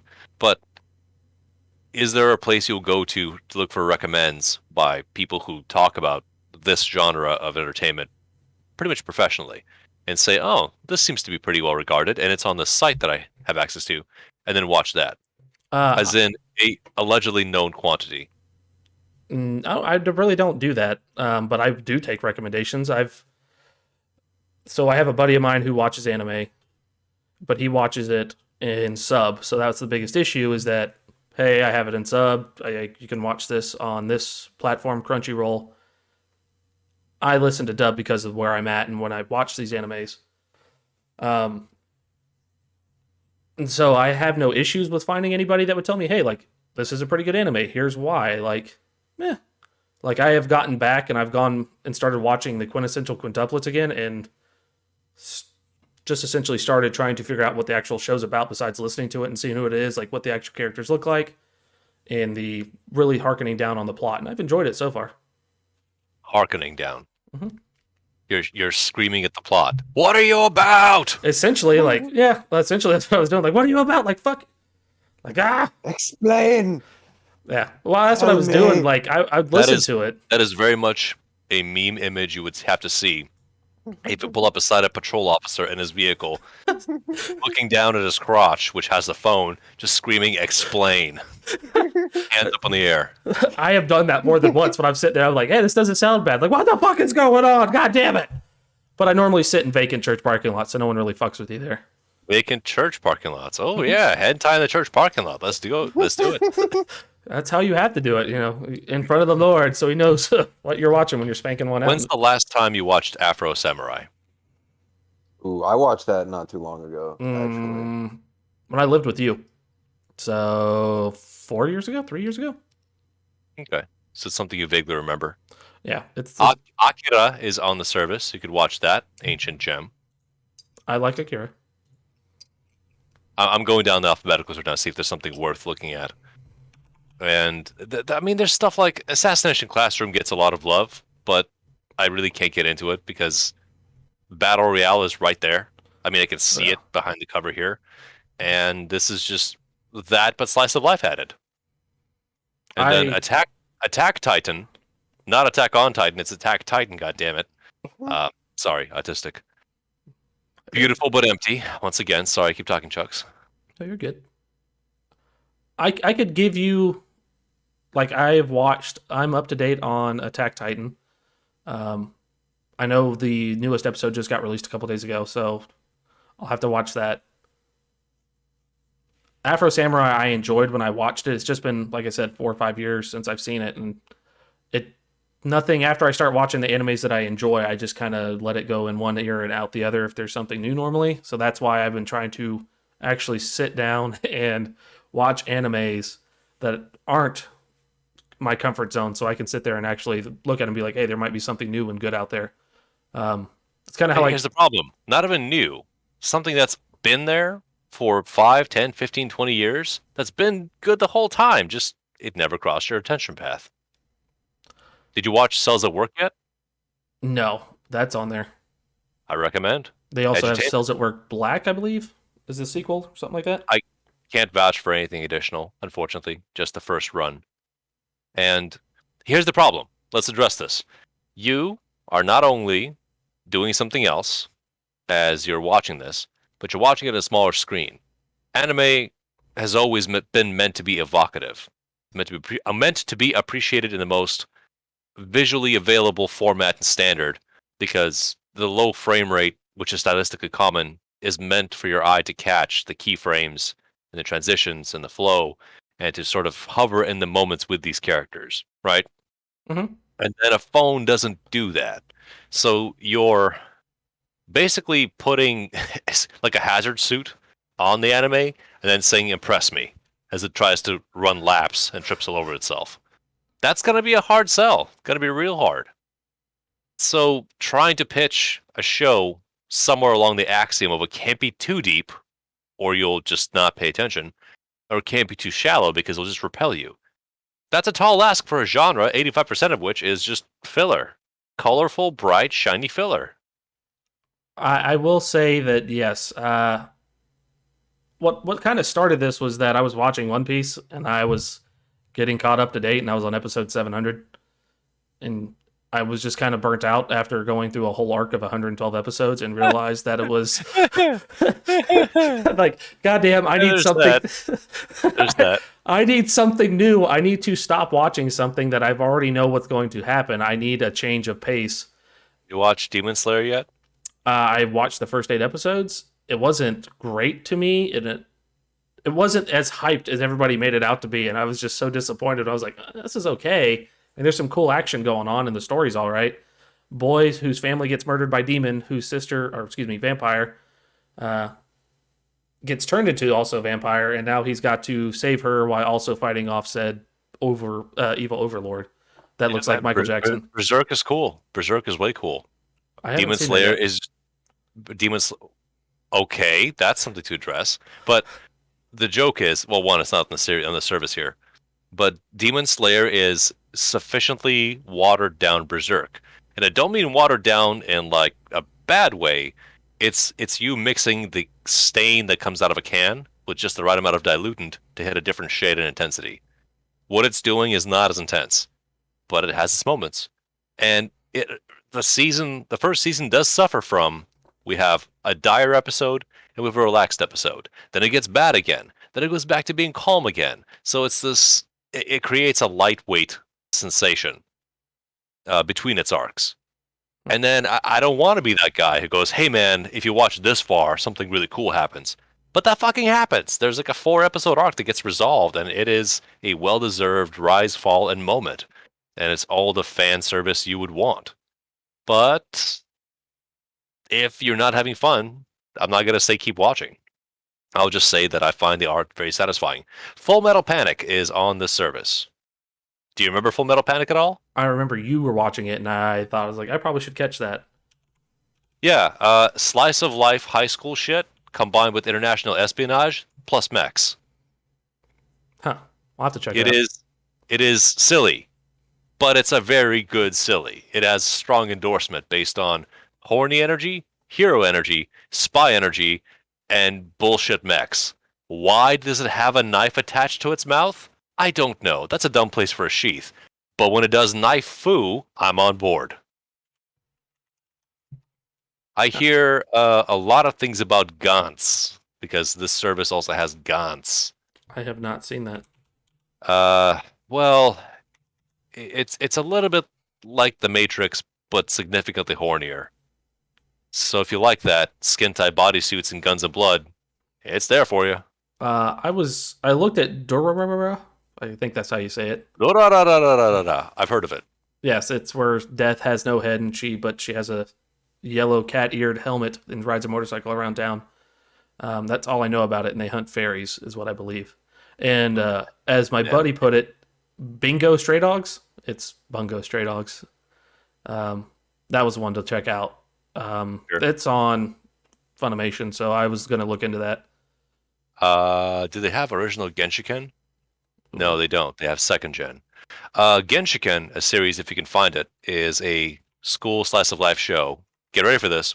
It's a show about porn without any porn. Really? So it's What? like a literature club of schoolers that get together and just talk about the stuff that they're very passionate about, including hentai. But you never see anything bad. But they get the one insecure shy girl that hangs out with them, and she's very chesty, and they keep trying to convince her to wear these cool outfits for them, and she just likes the attention. And I mean, it sounds pretty creepy, but it's got this really like stupid energy of like they're school kids. They don't know any better. It just makes sense. Yeah. Genshiken has an interesting mix of very, very slow pace, but if you like a low-key watch for relaxation, it's mostly there. It also has one of my favorite moments that I remember across time, which is that one of the members of the nerd club is a conventionally handsome guy who is a monster at Guilty Gear. Just canonically, he's got a Guilty Gear. So because he's conventionally attractive, he's got a conventionally attractive girlfriend who doesn't give a shit about anything that he's into. But she likes the attention and likes to hang out because I guess they bone off screen. So every now and then she would go and hang out with the club, and she's a straight person who is just like judging everybody there, not about any of it. But she's encouraged to sort of, try it. Maybe you'll like it. And so one of the chubby nerd is like, yeah, I'm really into Gunpla. And she goes, oh, what's this? And he says, be careful with this model. She'll say, yeah, absolutely. She holds it. He goes, yeah, this is like a custom yada, yada, yada. And she just looks at this and she gets so annoyed at listening to it. She goes, ha! And then the shoulder socket just snaps off and falls to the floor. And he says, oh, what did you do? She says, I'm sorry, it was an accident. You went, huh? That's not an accident. And he freaks out about his custom model being damaged. A dumb moment, but I really enjoy it. And that's kind of maybe the tone that you'll see here. Crickets. No, it sounds good. There's a couple that I want to watch. Death Parade is one that I've been recommended. There's Gurren Lagann, the top of the pile. I've seen that though. I know. One that's probably most people would be surprised that I haven't seen is Samurai Champloo. Excuse me. Oh my god, you need to watch Samurai. Hold on. Did you like Bebop? Yeah, I like Bebop. It's done by the same guy, if I'm not mistaken. That's absolutely correct. It is done by the same guy. But do you want Bebop but Japan? Yeah, I wouldn't mind it. Well, here's the problem, Horse. He is watching it on shift, in the car, on a phone, at his crotch. That is also a fair point. How much attention will we really give it? Because Samurai Champloo is a show that does ask for your attention and consideration because it's frequently artistic, but often goofy. Let me give you an example of what I have done with the shows I have liked, like the Quintessential Quintuplets and The Duke of Death and His Maid, which are two slice of life romantic comedies. I have stopped, and once I'm done doing whatever I'm doing, if I didn't catch anything, I will come home and rewatch episodes to figure out what's going on if I like them. So if it's something that does catch my eye, I will sit down and rewatch them, just to know what's going on. I think I have one for you. Mm-hmm. Did you ever watch Hellsing? Yes. Damn. Okay. Well, let me rephrase that. I never finished Hellsing because I tried watching it. It was on Netflix, and then right as I started watching it, it got taken off Netflix. Gotcha. It is on Hulu, I'm pretty sure. I think it's on Netflix. Ultimate is. I think. I don't know. No, Hellsing's on here. It should be something I can watch. That's the original one. It's got the right amount of energy for you, I think. Not too deep, stylish, just a little horny, just a little mean-spirited, and just a little bit weird. Because that priest, man, that priest is a character. One show that I see on here that I actually did catch. So I will give you guys this. I don't know all the shows that are on my queue now, but it went from 12 shows to now I have 41 shows in my queue that I am willing to watch. Kenichi, The Mightiest Disciple. I enjoyed that. I didn't watch it all the way through when I was younger, but I did enjoy what I remember of it, and so I wanted to give that another try and rewatch from the beginning. It's a pretty fun Dragon Ball alternate. More cleavage, though. Huh. Okay. Look, because again, it's all right. Prodigy golden child being attached to different masters who are all very quirky and are going to teach him techniques, and eventually he's going to be able to esoterically, like, oh, you're so stupid, you're not learning anything. But then he begins to combine talents to pull off great moves, and so some bad guy takes notice and says, "I will take you down." And then Kenichi gets to be ultra buff and then save everyone and be a good boy. And Apachai Opachai gets to be Apachai Opachai and say Appa! Appa, Appa, Appa, Appa, a bunch. Yeah, he's the Muay Thai guy. I remember that one. He is the Muay Thai guy. How can you forget? His name is fucking Apachai Opachai. I just remember him as like, all right, I'm going to hit you light, and he hits him, and all of a sudden he like breaks him in half. You're just like, okay. Yeah, that's a classic callback. Yeah. Welcome, Tenchi students. series. Welcome to the Grand Royal Martial Arts Academy. Here, we train the best of the best. All of you are newcomers, but you are also divine spirits, so we're going to have to adjust some rules. For your first test, punch this river in half. What? Yeah, just go ahead. Just punch the river in half. You can do it. Sorry, you were about to say some dank-ass anime bullshit. Yeah, I remember when I was a kid. I don't know if you remember watching Toonami when you were younger. I did watch me some Toonami. And I was Tenchi. frequently told, go to bed. It'll be on tomorrow. Guess what? Wasn't on tomorrow. That is true. Tenchi Muyo, Tenchi Universe, Tenchi in Tokyo. Well, I mean, harem shows are pretty fun, I guess. Yeah, it's. I don't remember a whole lot about it. I remember as a kid I liked it, and I don't remember what the hell was going on. It's like Hamtaro. Ooh. What? Megalobox. I've seen Megalobox though, and I love Megalobox. Yeah. Short shows. Here's yeah. the problem. They end. So Mobile Suit Gundam: The Origin. I don't think they have them all, but there's at least a few of them in they there. do have built. They have a couple of them. They don't have G Gundam or Gun. They do have Gundam Wing. That's not what I said. I know. That's not what I said. I know. The Origin specifically. I'll have to look at that one. I don't know if you can see this one. I'm looking at shows on Funimation. The one I did add was Junji Ito Collection. It's a collection of horror. Yeah, I'm familiar with Junji. Yeah, I've never seen it, but I was like, hey, horror, let's go. I'll take a look at it. The other option I was looking at was Overlord. I was like, I might give that a try. I hear very mediocre things. Yeah, I've seen a couple episodes of Overlord, and even by like episode 4 or 5, I was just over it, really. Like it didn't keep me. One that I've heard very good things about, and Chuck, so you can be the one to be well ahead of me in information, Mob Psycho 100, I think, is something you might enjoy. I keep hearing really, really good things about it. I haven't seen it yet. It's about a kid who's an... Same writer as One Punch Man. Really? Yes. Oh, shit. Didn't know that. Go ahead and put that higher up in your queue. Yeah, I'll add that now. Have either of you seen Claymore? I don't need to. I've seen Berserk. I've heard of it. Okay. Never seen it. Black Clover. Or Black Lagoon. Sorry. Not Black Clover. Same shit. One has guns, one doesn't. One's about mercenaries. The other one's about a kid who has a... Who will do anything for money and magic? Yeah, as an inferiority. That's called a mercenary. Inferiority complex, and one day will become king by just being Murder Princess. That's a fun family show. My first girlfriend is a gal. Oh, okay. That does sound like it. Oh, there was one that I did see that I haven't seen it on here yet. I'm from a town. I am from the last dungeon in the boonies. Hold on here. I gotta remember how the fuck it's called. Yeah, that sounds riveting, man. It's not an isekai. Hold on here. All the animes that I cannot remember. Hold on here. Oh, here's one that's based on a pun. It's called Nobunagan, like a gun, and Nobunaga. You have the briefest pieces of my attention. Nobunaga. The world changes forever when her school trip to Taiwan is interrupted by a surprise monster attack. Her life is spared by the arrival of a government agency that battles the monsters with weapons. And then there's more text. Okay, so here's the name of the show. Then this wasn't a half bad show. Suppose a kid from the last dungeon boonies moved to a starter town. Why is my phone going off?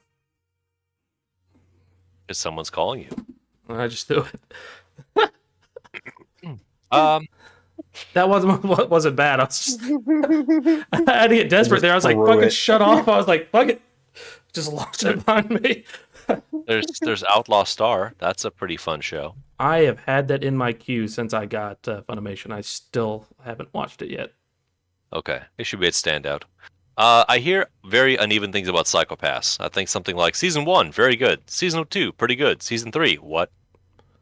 But I can't firsthand vouch for it. I have. I think I told you about the show that I started watching, Ghost Stories. That one was good, but that is not on Did Funimation. Uh, that dub is just too precious for weebs. oh yeah, no, it's a great. There's another one that's on Ooh, Prison Amazon. School.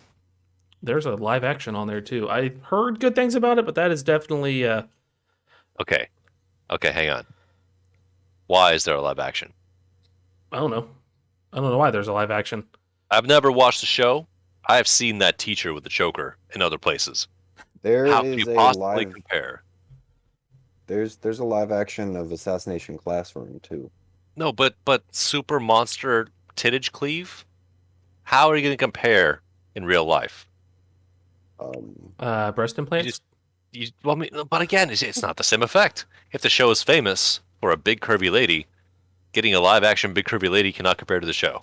Well, that's the same thing that I had with like the Fullmetal Alchemist live action. I was like, how are they going to do lust? Like I'm assuming they were going to do CGI fingers, and if they don't get the right chick, like you said, she's intentionally made to be lustful, so she has Well, gigantic, simple. voluptuous bosoms. No, you just hire Terry Crews. Yeah, you could do that.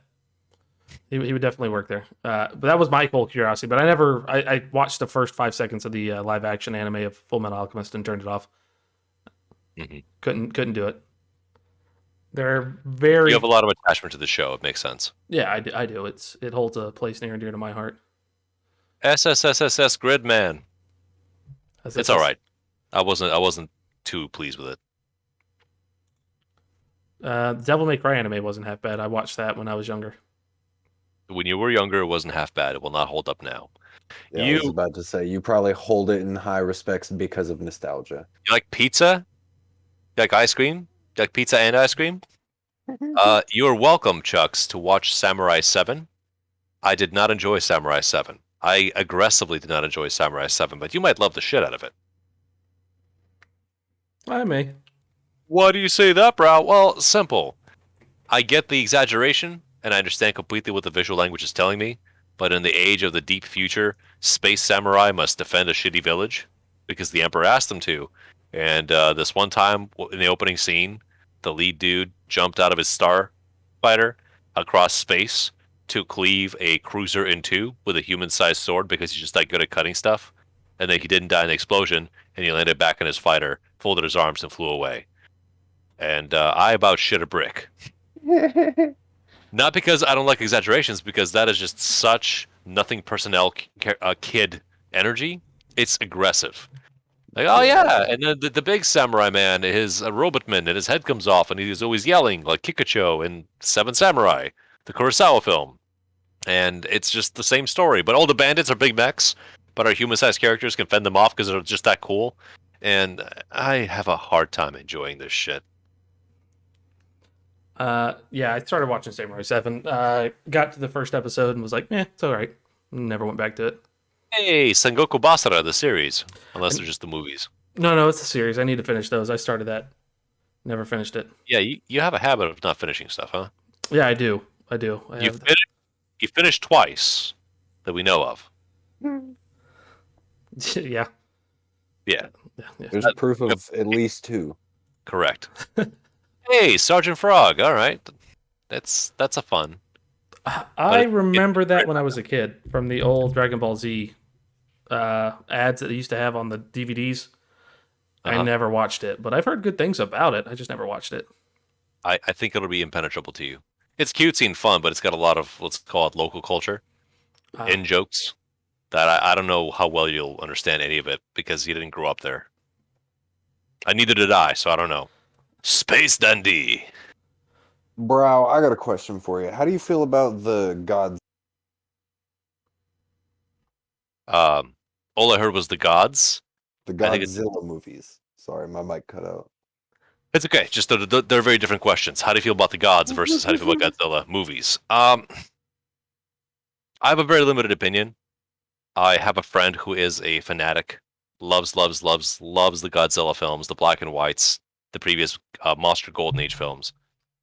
I unabashedly enjoyed Roland Emmerich's Godzilla in 1998, but this is because I wasn't a Godzilla fanboy. I just came to realize that Roland Emmerich loves to blow shit up in a way that is spectacular, and I'm looking forward to watching Moonfall soon because same director. He does Showgirls and he blows up the earth, and I'm okay with that. So when it comes to Godzilla films, I am just so far in the periphery of not the intended audience. I'd like to watch the newer films because I hear they're actually pretty good. But I actually have a recommendation for the newer films. Shin Godzilla. I watched it not too long ago. It has a decent balance between actual human drama and monsters fighting. Like you get an understanding of like how they're trying to cope with what is happening, I guess. what's the tension? Because it's, I mean, if you care at all, typically it's an environmental message, the wrath of nature, basically, right? Personified as a horrific cunt of a monster. But we just like the parts where the big creature knocks buildings over and people scream and flee, and then many, many shells are shot to try and stop it.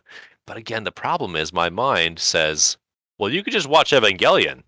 Same thing, just not a leathery creature, but instead that they're heavenly angels, I guess, monsters here to kill you. I want to give it a chance. So Shin Godzilla is a compilation film, or it is the newest in the canon? I think it's not the newest. It came out in 2016. Yeah, 2016. You got it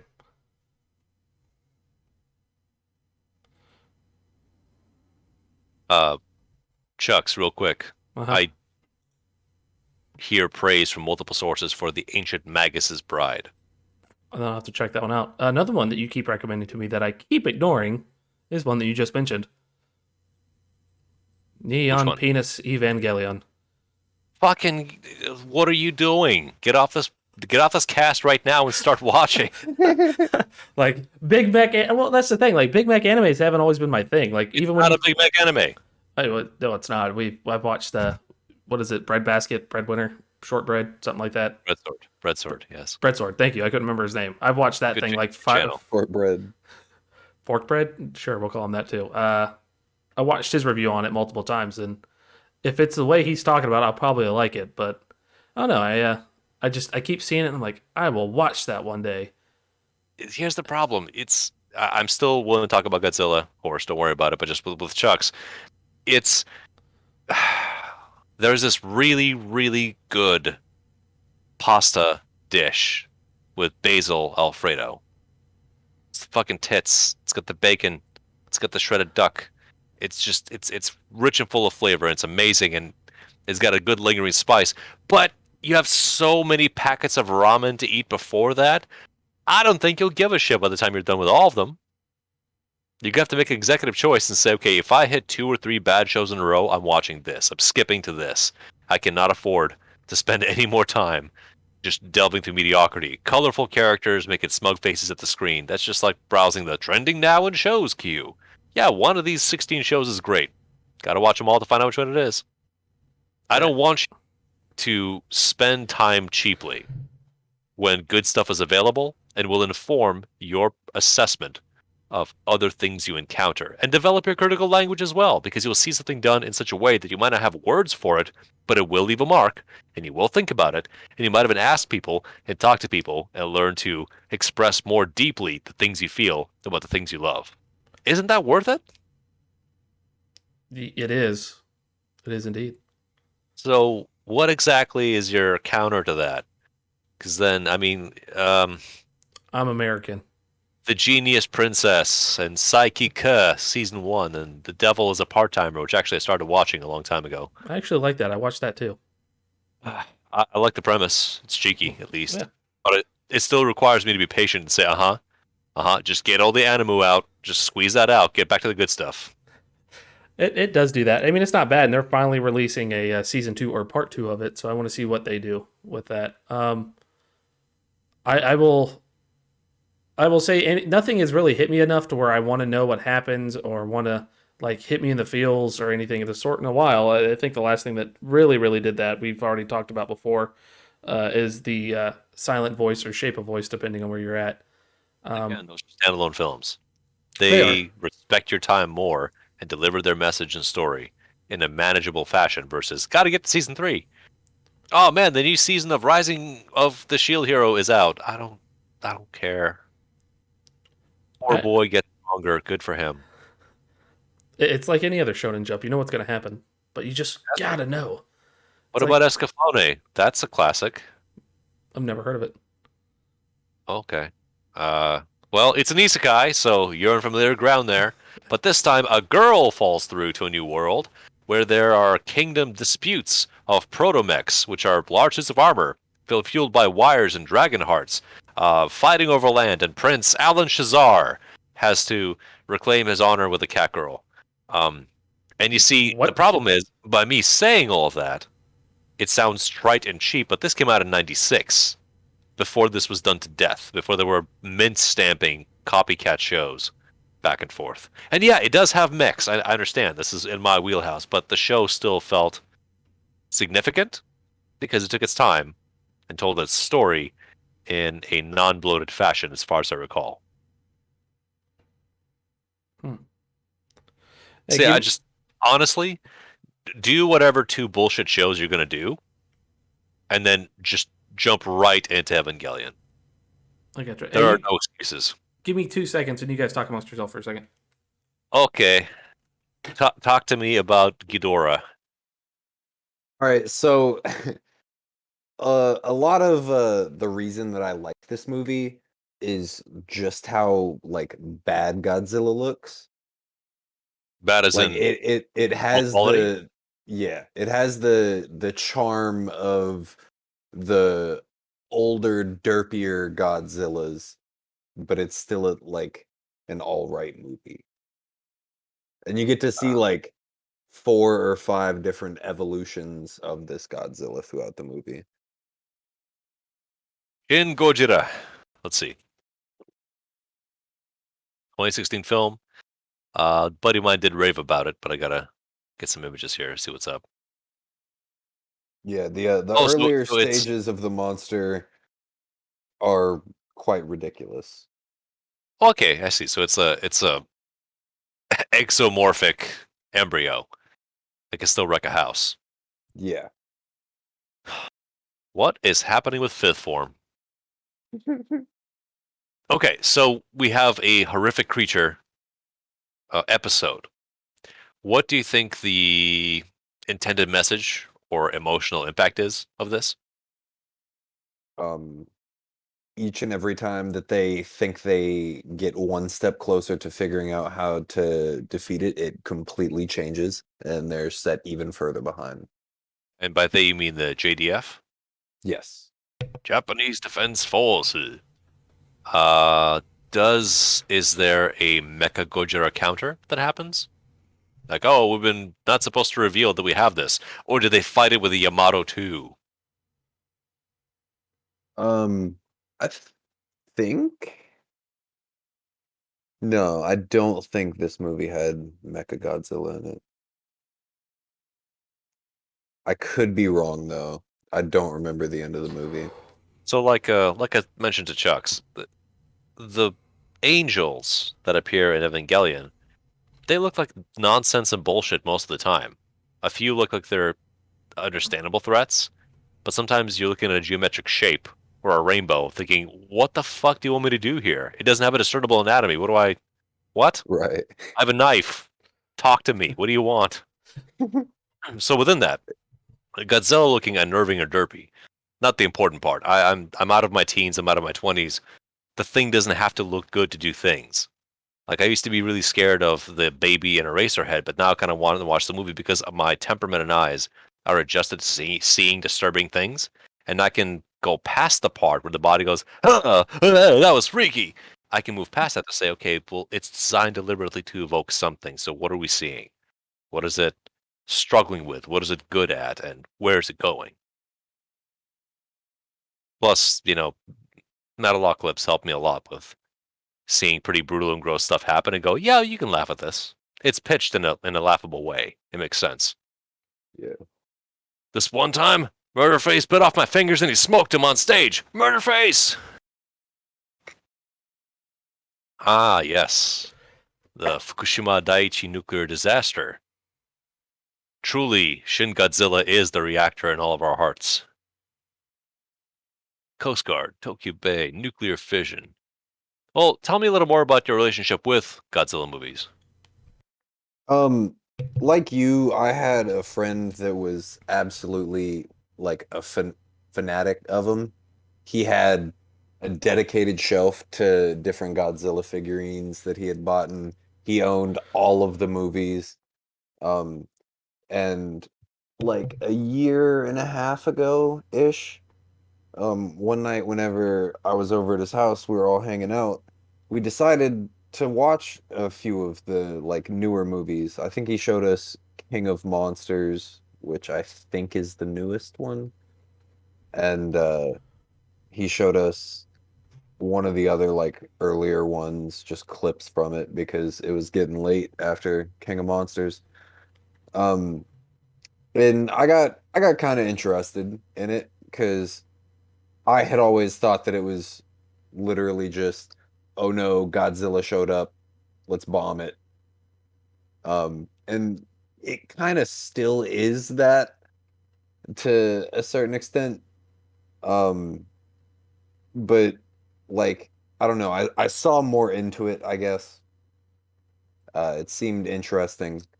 Plus, I really liked watching him take down buildings. So I figured I'd give it a shot. And one of the last times that I went and visited my friend that lives up in Virginia, he had just got Shin Godzilla on Blu-ray, and he made me watch it with him. Was it a quiet watch or was it a hype-laden pause? Let's look at this and let me just call this out, etc. Like a narrated or a curated experience. We're like, sit your ass down, we're watching this, and then just dead silence. It was pretty much we were watching it like fairly in silence, but we would also call out some ridiculous things that we saw. Mhm. Like we would make fun of the monster occasionally whenever it would do something that like was edited badly or just looked odd. But it was But fairly quiet. you got to ask, like, they know how to do this better. This is a choice, right? This is not a mistake. Yeah, because I mean it was 2016. They Mhm. had to have like they had better options. Sure. And if you get into some of the how the sausage is made pieces of film craft and storytelling, sometimes those elements can actually make it significantly more appealing or noteworthy because it's a shame when you watch a perfectly competent film where nothing stands out. You think, Yeah. yeah, Jason Statham sure did action stuff, click. But when you watch Crank, that doesn't happen because the creators know what they're working with and the audience is just audacious at first, and they can't believe that they're going this far. And then afterwards, if it's a rewatch, you know exactly what's going to happen. Go fucking do it, yeah, do the thing. You're excited because it's a celebration of a stupid premise that we're taking seriously and we're going to run with. Now, the Godzilla films, as has been said, I mean, this is not at all original to me, but this is a allegory for natural forces that are beyond man's control. If we lean this back into my recent rewatch of The Lighthouse, which I watched for a second time and then showed my wife for the first time, and it was very rewarding because usually when we watch a film, I'd like to have a discussion about the movie, and that lasts for about 3 or 4 sentences, and then she just, okay, well, sleepy now, got to go to bed. But in this case, she was so affected that she actually pulled her phone out, started doing her own research to figure out stuff that she needed more clarification or just insight on, which I found very rewarding. But in Lighthouse, it's a little, it's a jutting mound of rock with enough soil to put down a light station upon, and you got room for a noise box and a tall torch, and then a little house where you hope you don't get rained in on. So Yeah. it's fucking hopeless and just doing 20 miles in every direction. Like, what are you planning to do here? Well, we have to establish a command presence over Mother Nature and the ocean by putting a torch on this rock to say, see, you don't scare me. I will not run my vessel aground on this fucking rock. But if it rains really hard, the whole thing washes away. So, oops. Same thing for Godzilla. If you do things in a congruous, natural fashion, maybe it will stay asleep at the bottom of the ocean. But if you start fucking around, you're going to find out that Godzilla will arise and start to lay waste in punishment. You'll say, "Oh, we have the neutron mine. Just go ahead and use that," and it's going to eat it for breakfast and keep coming, or evolve to a next piece because you don't control this. You don't have mastery. And usually, when Godzilla is turned away from the path of destruction, it's through appeasement or vengeance. So the resolution must take place. Or a similar creature, also a force. Maybe there's different flavor storms, different rogue currents of water or air. Hard to say. But then Mothra sprinkles its crack dust on Godzilla. It goes, "Oh yes, the sleepy medicine," and then wanders back into the seas. It's actually a Cthulhu story, but it's a Japanese story. It's an unknowable, unfathomable goddamn monster. Nothing you try is gonna kill it. You might make it your friend, but that friend may also turn on you if it sees you littering. So, good luck grappling with those concepts. I'm back, by the way. Sorry, I didn't notify anybody. Welcome back. In this one, is Godzilla the bad guy or is he the good guy in this one? Like, is he there to defeat a monster? Were you listening? Were you listening? It's a force of nature. Good and bad does not apply. Well, let me rephrase this. And so some of the films, like the other monster is the one that's there to destroy shit. Godzilla is there to stop that monster from destroying shit. How is it in this one? I'm pretty sure in this one, Godzilla comes like to wreak havoc. Ah. And when Godzilla is there to fight a monster, it's not for the human's sake. Yeah. No, it's it's for Mother Nature. Balance out an imbalance. Yep. Like, oh, a little uppity right there. You're the wrong color, boy. Like, hold my beer. Gotta take care of this. Then he kicks his He's little in the son out. wrong neighborhood. Got to get him back to where he belongs. And then he fights for 35 minutes. Destroys the whole city. Analyzing both of them to sleep. After analyzing tissue samples, they find that Godzilla is an ever-evolving creature able to reproduce asexually. Yeah, that's a nightmare. Able to, not always willing to. Leave me alone. I don't want to play with it today. He's like me in the car watching High School DxD. My dick in your hand. I don't know if that's Explain! Explain! As I scream, explain with my dick in your hand. Explain! Like, oh God. I don't know what you mean. Godzilla! Like, oh Jesus. But,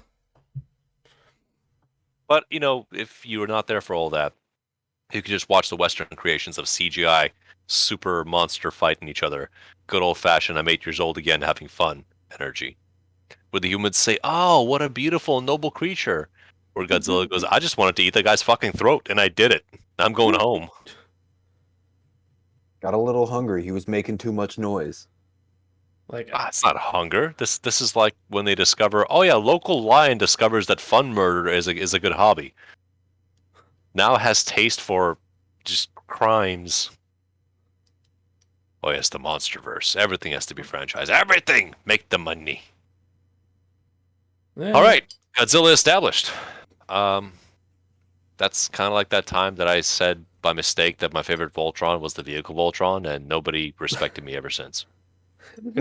we never. I don't think we ever got vehicle Voltron here in the States. Probably not. Look it up. Hold on here. It's got a completely different name from Japan, so clearly it's a misbrand.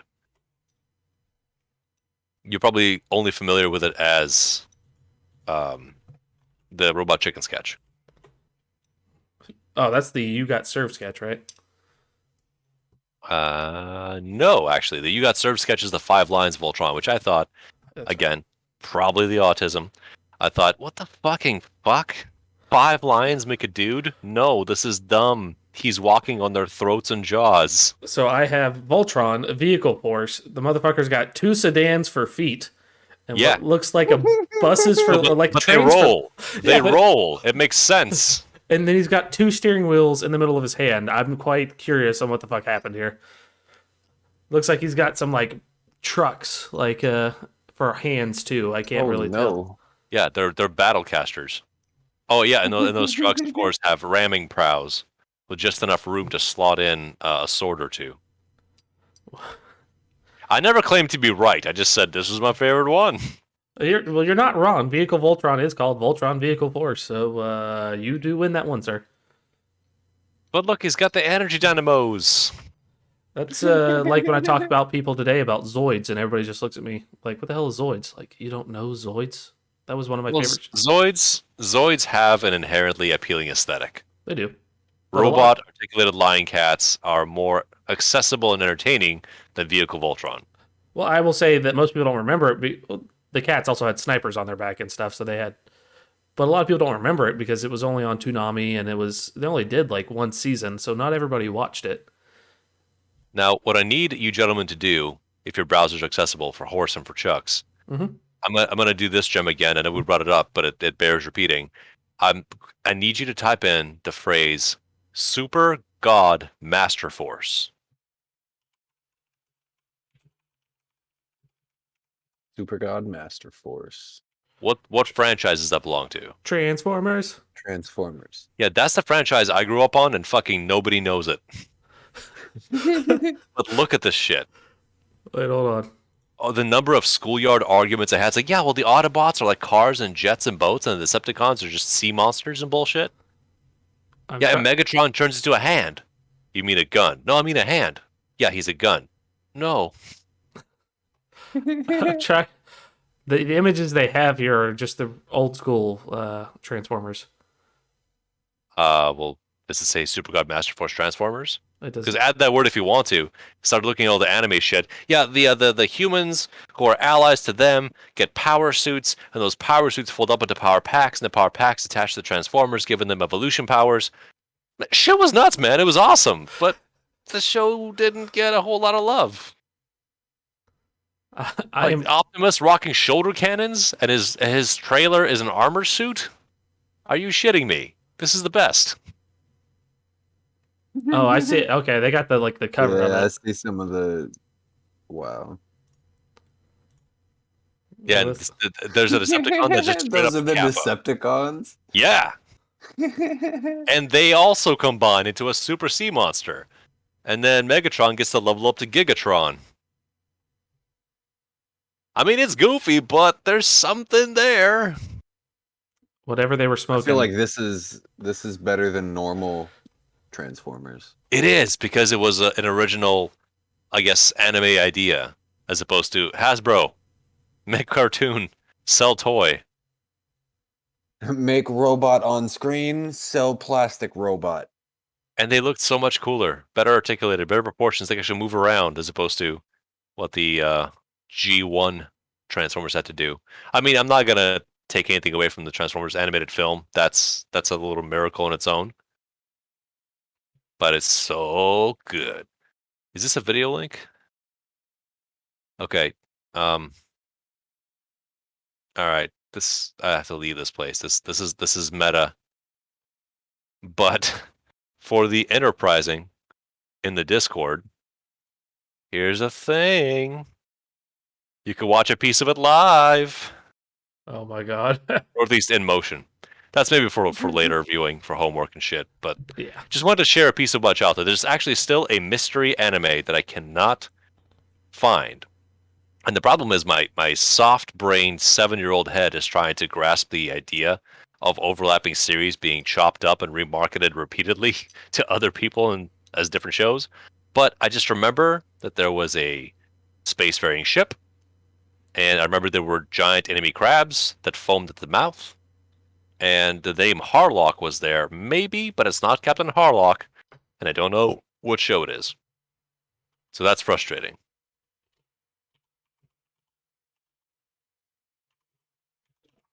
Also, my introduction to Robotech was Macross 2 or Robotech 2, the animated film. Confusing times for a poor boy. And how old Also, is this? The show? Yeah. Oh, 1988. Also, the first Dune book I read was Chapter House Dune. Don't judge me. Let's see here. You said the guy's name was what? Haruko? Well, see, Captain Harlock is a series, but I don't think it's actually Captain Harlock. But it could be. Let's find Was out. it Harlock Saga? Maybe, but if I type in Harlock Saga, show me the crabs. The eye patch. Where are the crabs? I thought there was. Where are the crabs? Show me the crabs. Where the crabs at, yo? Nobody knows. No one's meant to know either. I typed in a dangerous thing there. I typed in Harlock Saga crabs, and all I can think of just the Rule 34 shit that would have popped up right there. I did not know they made a new version of Captain Harlock. Huh. Yeah, because people forgot that the OG exists. So time to remarket. Yeah. Some of these images look familiar. But again, so far no answers. Big skull and crossbones ship. Sounds like it should be a Harlock thing, but alas, memories adrift in the past. I was not keep harping on the stuff I've been recommended here, but either one of you seen Fisting of the North Star? No. But I did play Fist of the North Star, Lost Paradise. Ah, okay. A not Yakuza game that's totally a Yakuza game, but it's not Yakuza. It's Fist of the North Star, but don't worry about it. You can take part-time job quests. Don't worry about it, because it's not Yakuza, but it's totally Yakuza. But it's not, though. But there's a DLC skin that is just Kiryu Kazuma. So it's Yakuza. Chucks has not seen Wolf's Rain, has he? Wait, hold on here. You'd remember. I got. Don't think so. It's just a show about the end of the world. Yeah, I know about it. I have world? not seen it. I have not heard about this. The Norse end of the world. So Wolf's Rain is an interpretation of Norse myth in terms of what needs to happen to the end events of time as the flames go out and the winter consumes all. And our protagonists are wolves that can turn into people, but are wolves as an allegory for their world society. And they're journeying as if compelled by fate to deliver a person or a thing to the right place in the right time. And they meet opposing forces. And it's a much slower show than it suggests itself to be. But when there's action happening, if it's not parkour, then it's fangs viciously rending flesh off of things. And I remember being affected by it in a profound way when it finally resolved, because it was, to me, boring as shit to watch. But then the end game happened, and you go, okay, something happened here. But I was also like nearly 20 years younger. Yeah. So maybe I grew up a little bit and thought, yeah, okay. How ennui, how Weltschmerz. And then Witch Hunter Robin is a show I remember looking cool, but I couldn't even tell you if I liked it or not. Well, that's the bottom of the list, basically. We're out of English letters to go with, so the moral of the story is basically Chuck's Evangelion when? I will make sure I watch it between now and the next cast. How's that sound to you? That sounds like a binge. You can do it, but I'm not sure your mental health will improve by doing that. I don't know, man. I got I keep harping on the same show, but the quintessential quintuplets. What got me hooked was that, and I think a lot of the animes do. I want to know what happens. Like, how does this resolve? And with quintessential quintuplets, I want to know who the main protagonist marries, because it's 5 sisters and he marries one of them, and that's how it starts. But you don't know who it is. So what if the sisters marry each other? It would just become a harem anime. Then I'd still be fine with it. It's all one big wedding. Everyone gets married. So I cheated and I found out who it was. But I was like halfway through season 2 when I found out, and I'm like, oh damn it! And I still want to know what happens. I don't know why. But I found out. What the fuck is happening? I cheated. I wanted to know so bad. I was like, God damn it.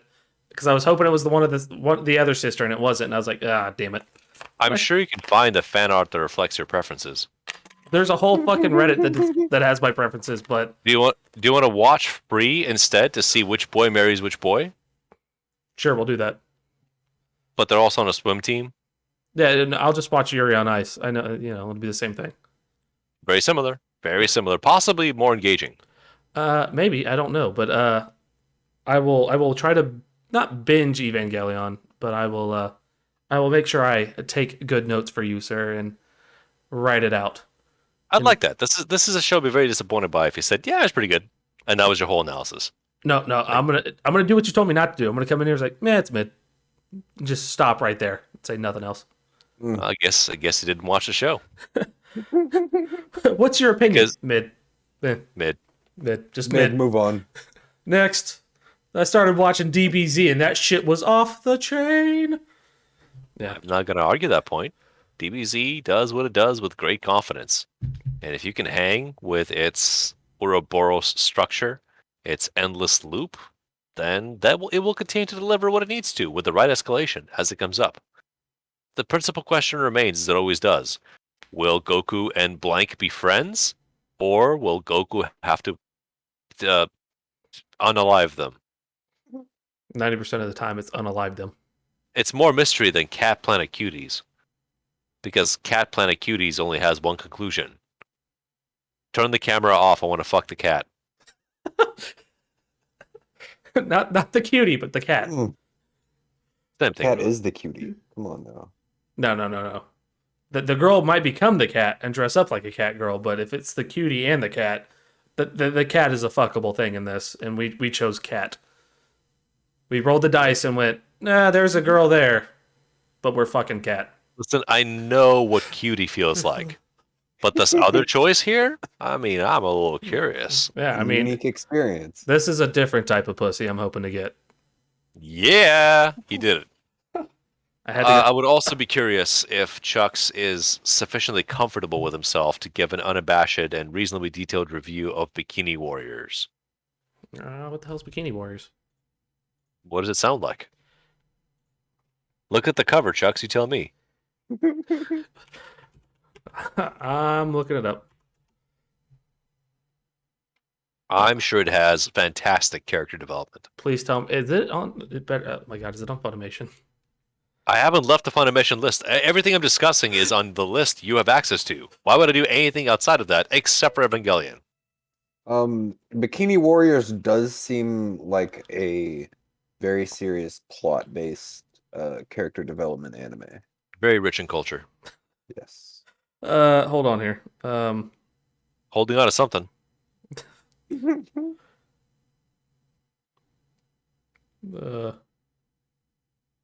Go. Yep, I'll watch it. It's on here. It's on my queue. Let's do this. I'll give you an As long as you're able to provide sincere analysis and without the giggles of booby. The booby bounce, the volume, the swaying, that's all a given. What is the show doing within and outside of that? And in between, if you want. And over and underneath and from the side, too. I can do the same for High School DxD. I have no issue with that either. Sure. But It- when a show gets so close to fan art without being fan art, I tend to get a little bit upset. Because, once again, kind of like the new Scream movie, it really thinks I'm dumber than I am. As opposed to having noticeable, but not aggressive amounts of fan service on screen. Kind of like in one of the shows that I really enjoy that I recommended to Horse last time and no go so far. Mobile Suit Gundam Iron Blooded Orphans. Because of the style of the show they chose to do, visually speaking, characters are hotter than they need to be. Their hotness is not the important part. But it's there for your eyes to see. And it doesn't matter what you're into, this show is going to have a little bit of something for you. I mean, Without being... What's that? what you talking about? Biscuit, man. Them cheeks? Like I said, without being extra embellished, because there's a character in Build Divers that I despise because they're supposed to be a representation of... I guess they're very queer friendly, but we have an impossibly fit large man wearing as many of the girly things that you'd want to do and acting effeminate and cutesy and quirky and weird, but is also a super proficient fighter, but is in love with another character who's super rich, who's a gold digger. There's just a lot going on. I mean, in One Punch Man, there was that one guy who was in prison because he wanted to protect all the pretty men in the world and save them from harm and justice because he was going to bone them eventually. And that character spends the majority of their time on screen naked with a little steam cloud covering their genitals. But that seems somehow like way more sincere in terms of, yeah, sometimes guys like guys. Cool. This one will fight for his rights to do so. Then, oh, Yuki-chan, When am I coming over? We can spend some fun time together. How are you balancing on that stiletto heel so well? This is weird. Okay. I don't know what to say. I guess you have to internalize the homosexual underground. I guess. But the idea was the horniness within the show. There's a number of sliders. There's almost like an axis, a political axis, if you like, where there's a sweet spot of the amount of horny you see, and then the drifts in between where you think to yourself, this is just getting in the way. Why do you have this here? So you have seen Ouran High School Host Club, correct?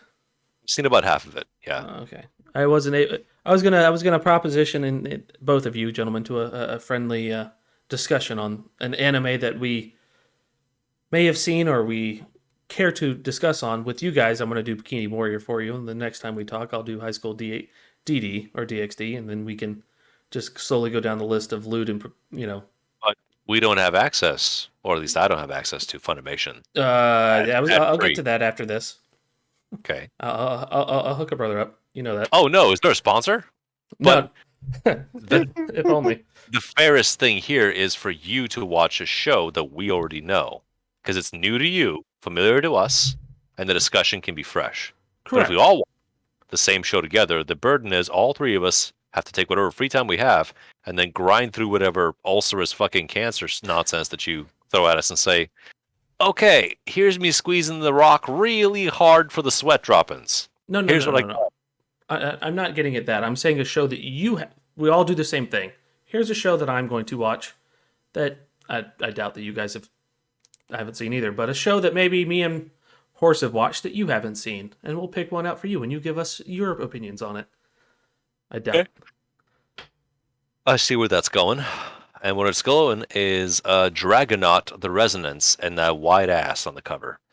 Oh, dear God. What is that under, sir? Because I'm in that whole list here.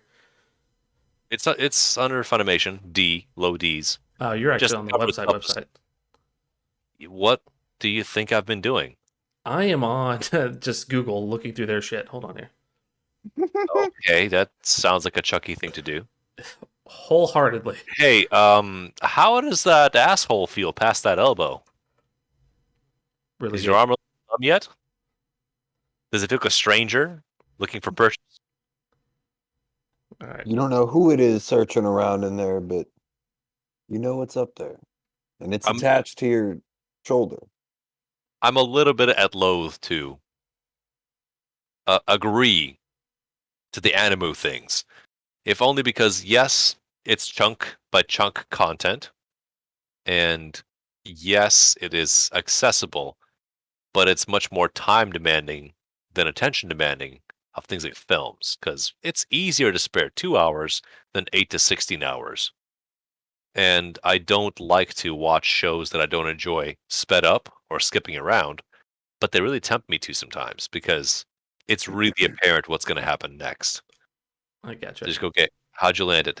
Like when you watch an adult clip and you think to yourself, okay, premise, okay, courtship, touching, okay, head stuff, hand stuff, pelvis stuff, position 1, position 2, position 3, and finish. And you get to skip around those timestamps to whatever your preference is, provided it's a vanilla story. Personally, I like the denouement after everyone goes, oh, right, I was supposed to fix a faucet. Shit, I forgot my tools, and now I'm sleepy. Do you think I could borrow your bathroom? What was the name of the show again that you were looking at? Just now? Yeah. It's under the G's. EFG. Or is D's? D's. It was... Dragonaut. Yeah, No? Dragonaut, the Resonance. Yeah, I mean, that cover is pretty hard to miss. Even look at, like, Dragonaut Academy next to it, and then you just... And there's Drifters, which looks cheap. Anime's fucking dumb, man. Yeah, a lot of anime is really, really stupid. I like stuff that is good, but there's single items among a sea of colorful covers, and they're meant to distract. I'd say something like, hey guys, Made in Abyss is really good. I've only watched 3 episodes and thought to myself, I would like to come back and pursue this further. Vinland Saga, I got 7 episodes into and thought to myself, this will likely be a very familiar sort of structure show, so I'll leave it off for later. But I like what I saw so far. It's just not amazing. And it's hard to hit those because sometimes the best it can do is a real solid 7 out of 10. But is that what I'm looking for? Or do I want to get those 8s and 9s? You want to get the 8s to 10s, but occasionally a 6 and a 7, brings you back down so you can enjoy those 8 to 10s. I suppose. Or I could just watch anime infrequently. So when it's time for some, I go, all right, let's get the good shit again. Have they made anything new in the last 3 years? No? Good. That's on schedule. What's good from the mid-aughts? Oh, okay. Well, yeah. No, I was going to say, I will take up your challenge, sir. I will get you a good synopsis of Dragon Bikini Warriors or Bikini Warriors. I don't know. Not synopsis. Not what I'm looking for. You want? We can read a wiki blurb. Yes. Your impressions, things you noticed, things that were meaningful to you, things that bothered you, things that excited you. We need your takeaways. I don't need the summary of the show. Gotcha. Unless it's a significant story where it's exactly what you think it is until it isn't. If that makes sense. If the story is exactly what you think it is, I don't need to hear it. Just say standard plot. Heroes with limited supplies need to defend the crown. They recruit brave champions, prove their strength. Make bonds of friendship, 3 of them die. They cut off and preserve the tits. It's kind of weird. They make a tit stew, even weirder. They summon Cthulhu, tentacles everywhere, really harrowing. Couldn't sleep for 2 days, but we fuck the bad guy to death with the tentacles. Everyone goes home happy. One of them stays behind her as a princess. See, that is a story I wasn't expecting. If it's anything short of that, save your breath. I know what this is. Got it. It's only 12 episodes, so I can knock this in 6 hours or less. Ooh, hold on here.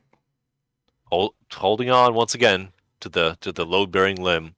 Well, it's saying the episodes are only 4 minutes and 6 seconds, so oh, this would be like a one session for you. Yeah, I mean, and you'll finish in each one. But see, that's great. That's a great one shot. Where what I want you to do is, if you watch that 4-minute episode, watch it again. But this time, there's no surprise. It's critical analysis. Jot down some notes. Repeat as you see fit. This is something you can do at home, most likely. But the entire exercise is, this trains you to look at and speak to what you saw, any genre, anything. And take steps away from, yeah, it was pretty good. I came. It was fun. Gotcha. I will well, that's a given. If I'm watching this, we at least know there's going to be a minimum of 12.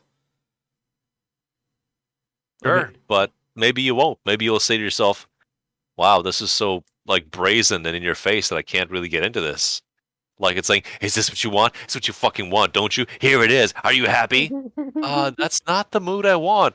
Jerry down the road, he's into that shit. I'm not. Can we cuddle? No! Drown in my tit! It's not a terrible way to go out. You think so, but it's proven that asphyxiation, next to being on fire, is one of the most panic-inducing and terrifying ways to die. I want to know who did that study. Pol Pot.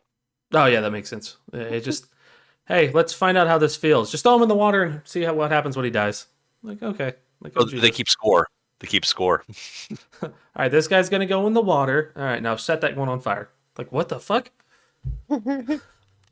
Like, Jesus Christ. Yeah, well, it's for science. It's perfectly fine. As long as it's for science, it's okay. As long as we say it's for science, it's a write-off. The government's paying us. So it's all good. Okay, yeah, I will definitely get this knocked out in under an hour. And I will watch it a couple times. Take your time, yeah, and wash your hands. Hey guys, I know you told me to give you a really good detailed description of what I thought about this show. What I remember is this pen is still stuck to my hand a week later. Yeah, I was And I going to say take the notes are stuck together. How weird. the notes are stuck together, so I can't read them, and the pen stuck to my hand, and I have taken multiple showers. I don't know what to do. Have you tried industrial solvent? Yes. I mean, I tried huffing it, but that didn't help. Big. Daily lives of high school boys. I gotta stop staring at this fucking anime nonsense. And I mean that lovingly. People enjoy it. Please enjoy it. Do the thing. Just Browbeat has a very hard time with stuff that hints at being something that it isn't, and then underdelivers, and everyone loves it, but they only love it because they don't know that anything else out there exists.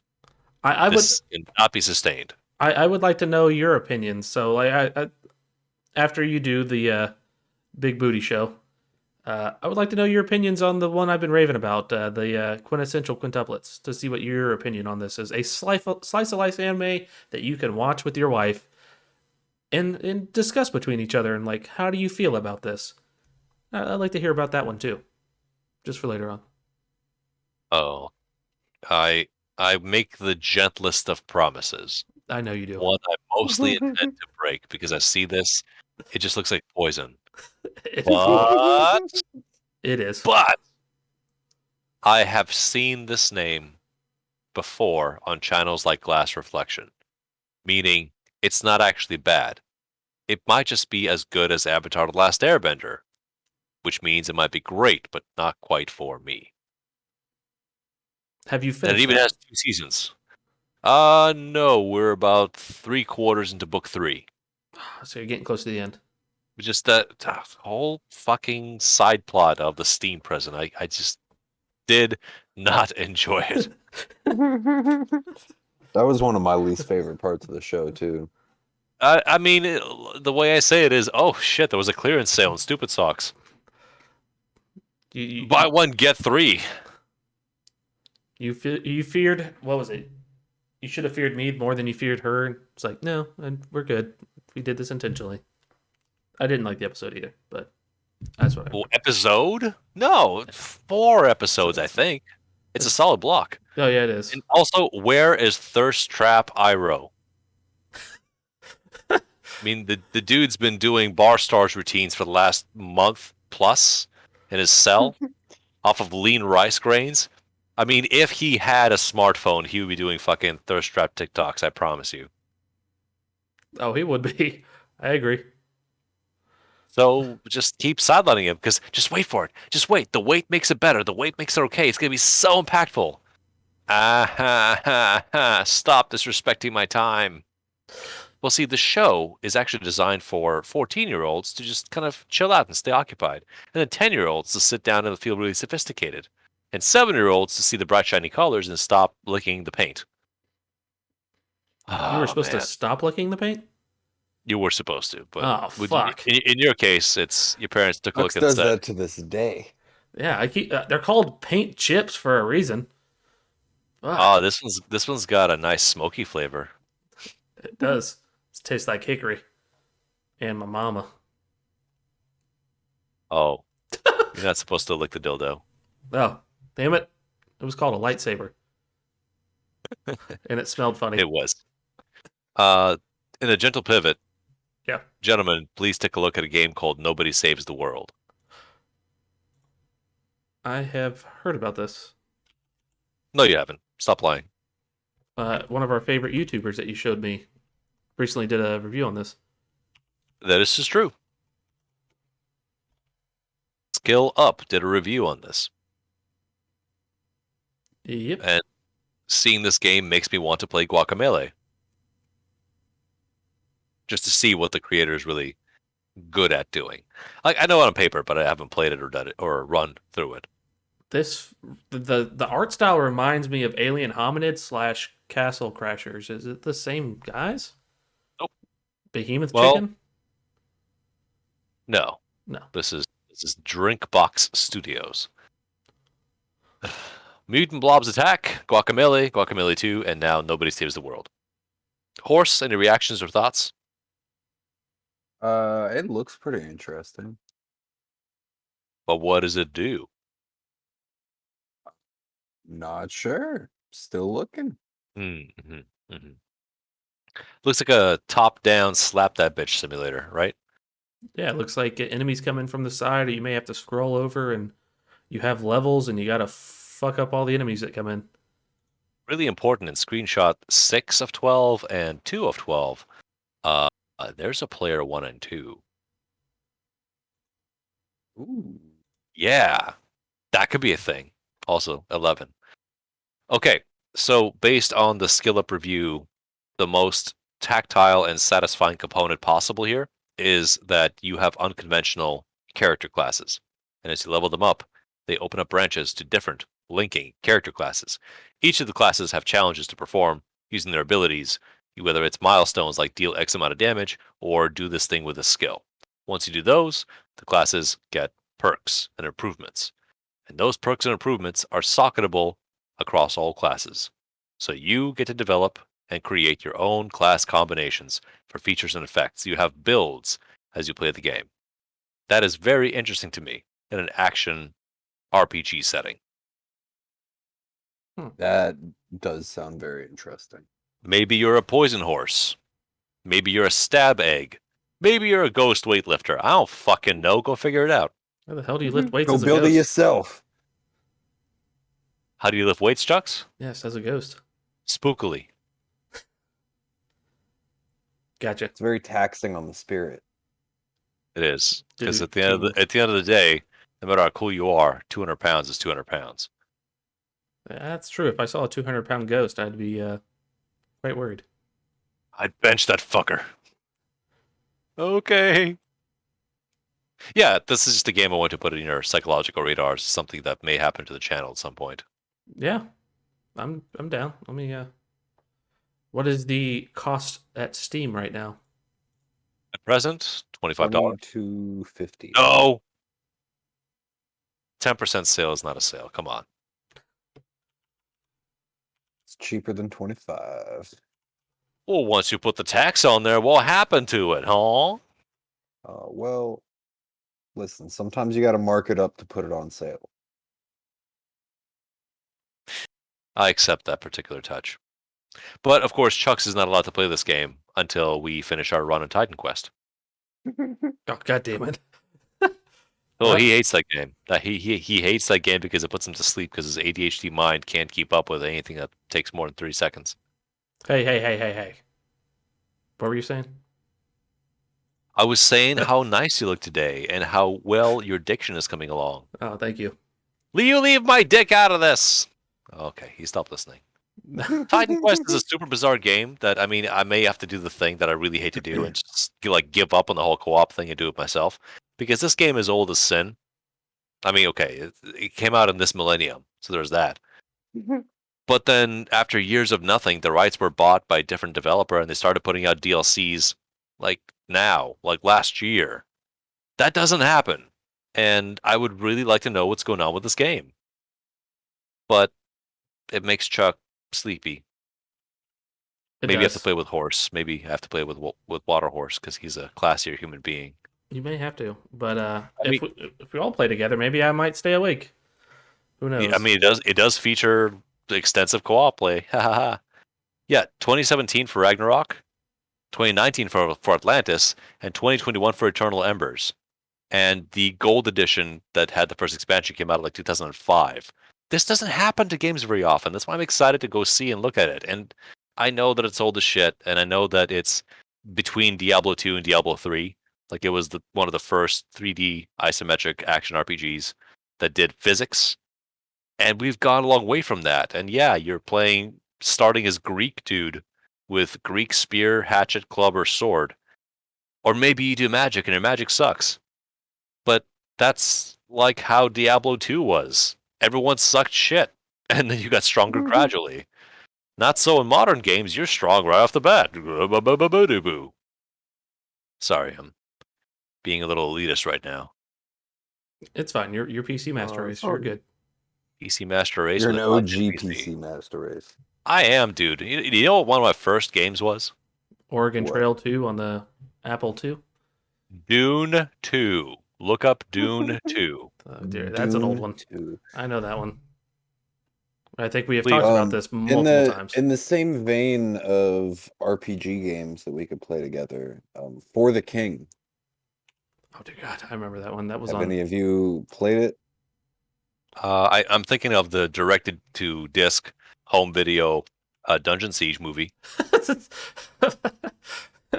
No, it's a roguelike, somewhat tabletop like RPG fantasy game. We have played this together multiple times. You and Horse might have. Yeah, no, not. Yeah, my bad. Me and Horse have. The Royal We. Oh, dude, that's some prime PC gaming graphics right there. Dune 2. 1992. Yeah, Dune 2. And I need you to really like take in the part that it's calling it out like, oh, I'm the sequel to the book, bitch. That's what's happening. Yeah, this is widely considered to be the grandfather of real-time strategy. So I respect the fact that most of my age peers were doing shit with Mario and Link and Samus. I was advancing the interests of Harkonnen across the sands of Arrakis. So don't come at me with this shit. What about what year did Command and Conquer come out originally? Type it in. I'm finding out now. Consider the difference.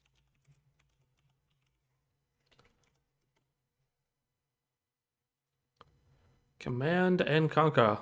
1995. Yeah, 1995. I like how first released October 1995, but the first thing that popped up on mine was June 5th, 2020. I'm like, that is not correct. I know that is wrong. I played this on the 64. And the very same year CNC came out, Warcraft Orcs and Humans came out. And neither one of those games would be good until their sequels. I'm confident in saying that because CNC 1, no fun to play. Red Alert, significantly more fun to play. It was meant to be an expansion pack and became an RPG. Oh, excuse me, a standalone. Warcraft 1, balls. Balls, shit, balls, fuck balls. Warcraft 2, significantly more playable. But they had time to improve. And I'm not saying that Dune 2 was fun to play by modern standards, but there was nothing like this or beyond this at the time. And I got wrecked often. And I have to remind you this, not my first language. So I had to figure this out in a foreign language. And I did. Some people learn Japanese from Mother 1, 2, and 3, but I didn't do that. So, for whatever cred that's worth, I've been a gaming OG for a very long time, but I never decided to level up into nonsense mode by being a speedrunner or something like that. I became an archivist, a critical thinker, and a bard of gaming times. Whereas Chuck's mostly just plays Madden. Hey, I haven't played Plays Madden in Madden, like 2 breaks years. controllers. Yeah, he do that. I haven't broken a controller in like 6. Come on, give me. I have learned the error of my ways.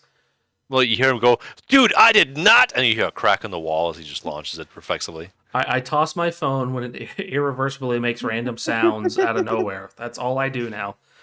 Yeah. I don't break controllers. I break phones and other home equipment, okay? Controllers are done. I'm past that phase They've of had their time. I've moved on to bigger and better things.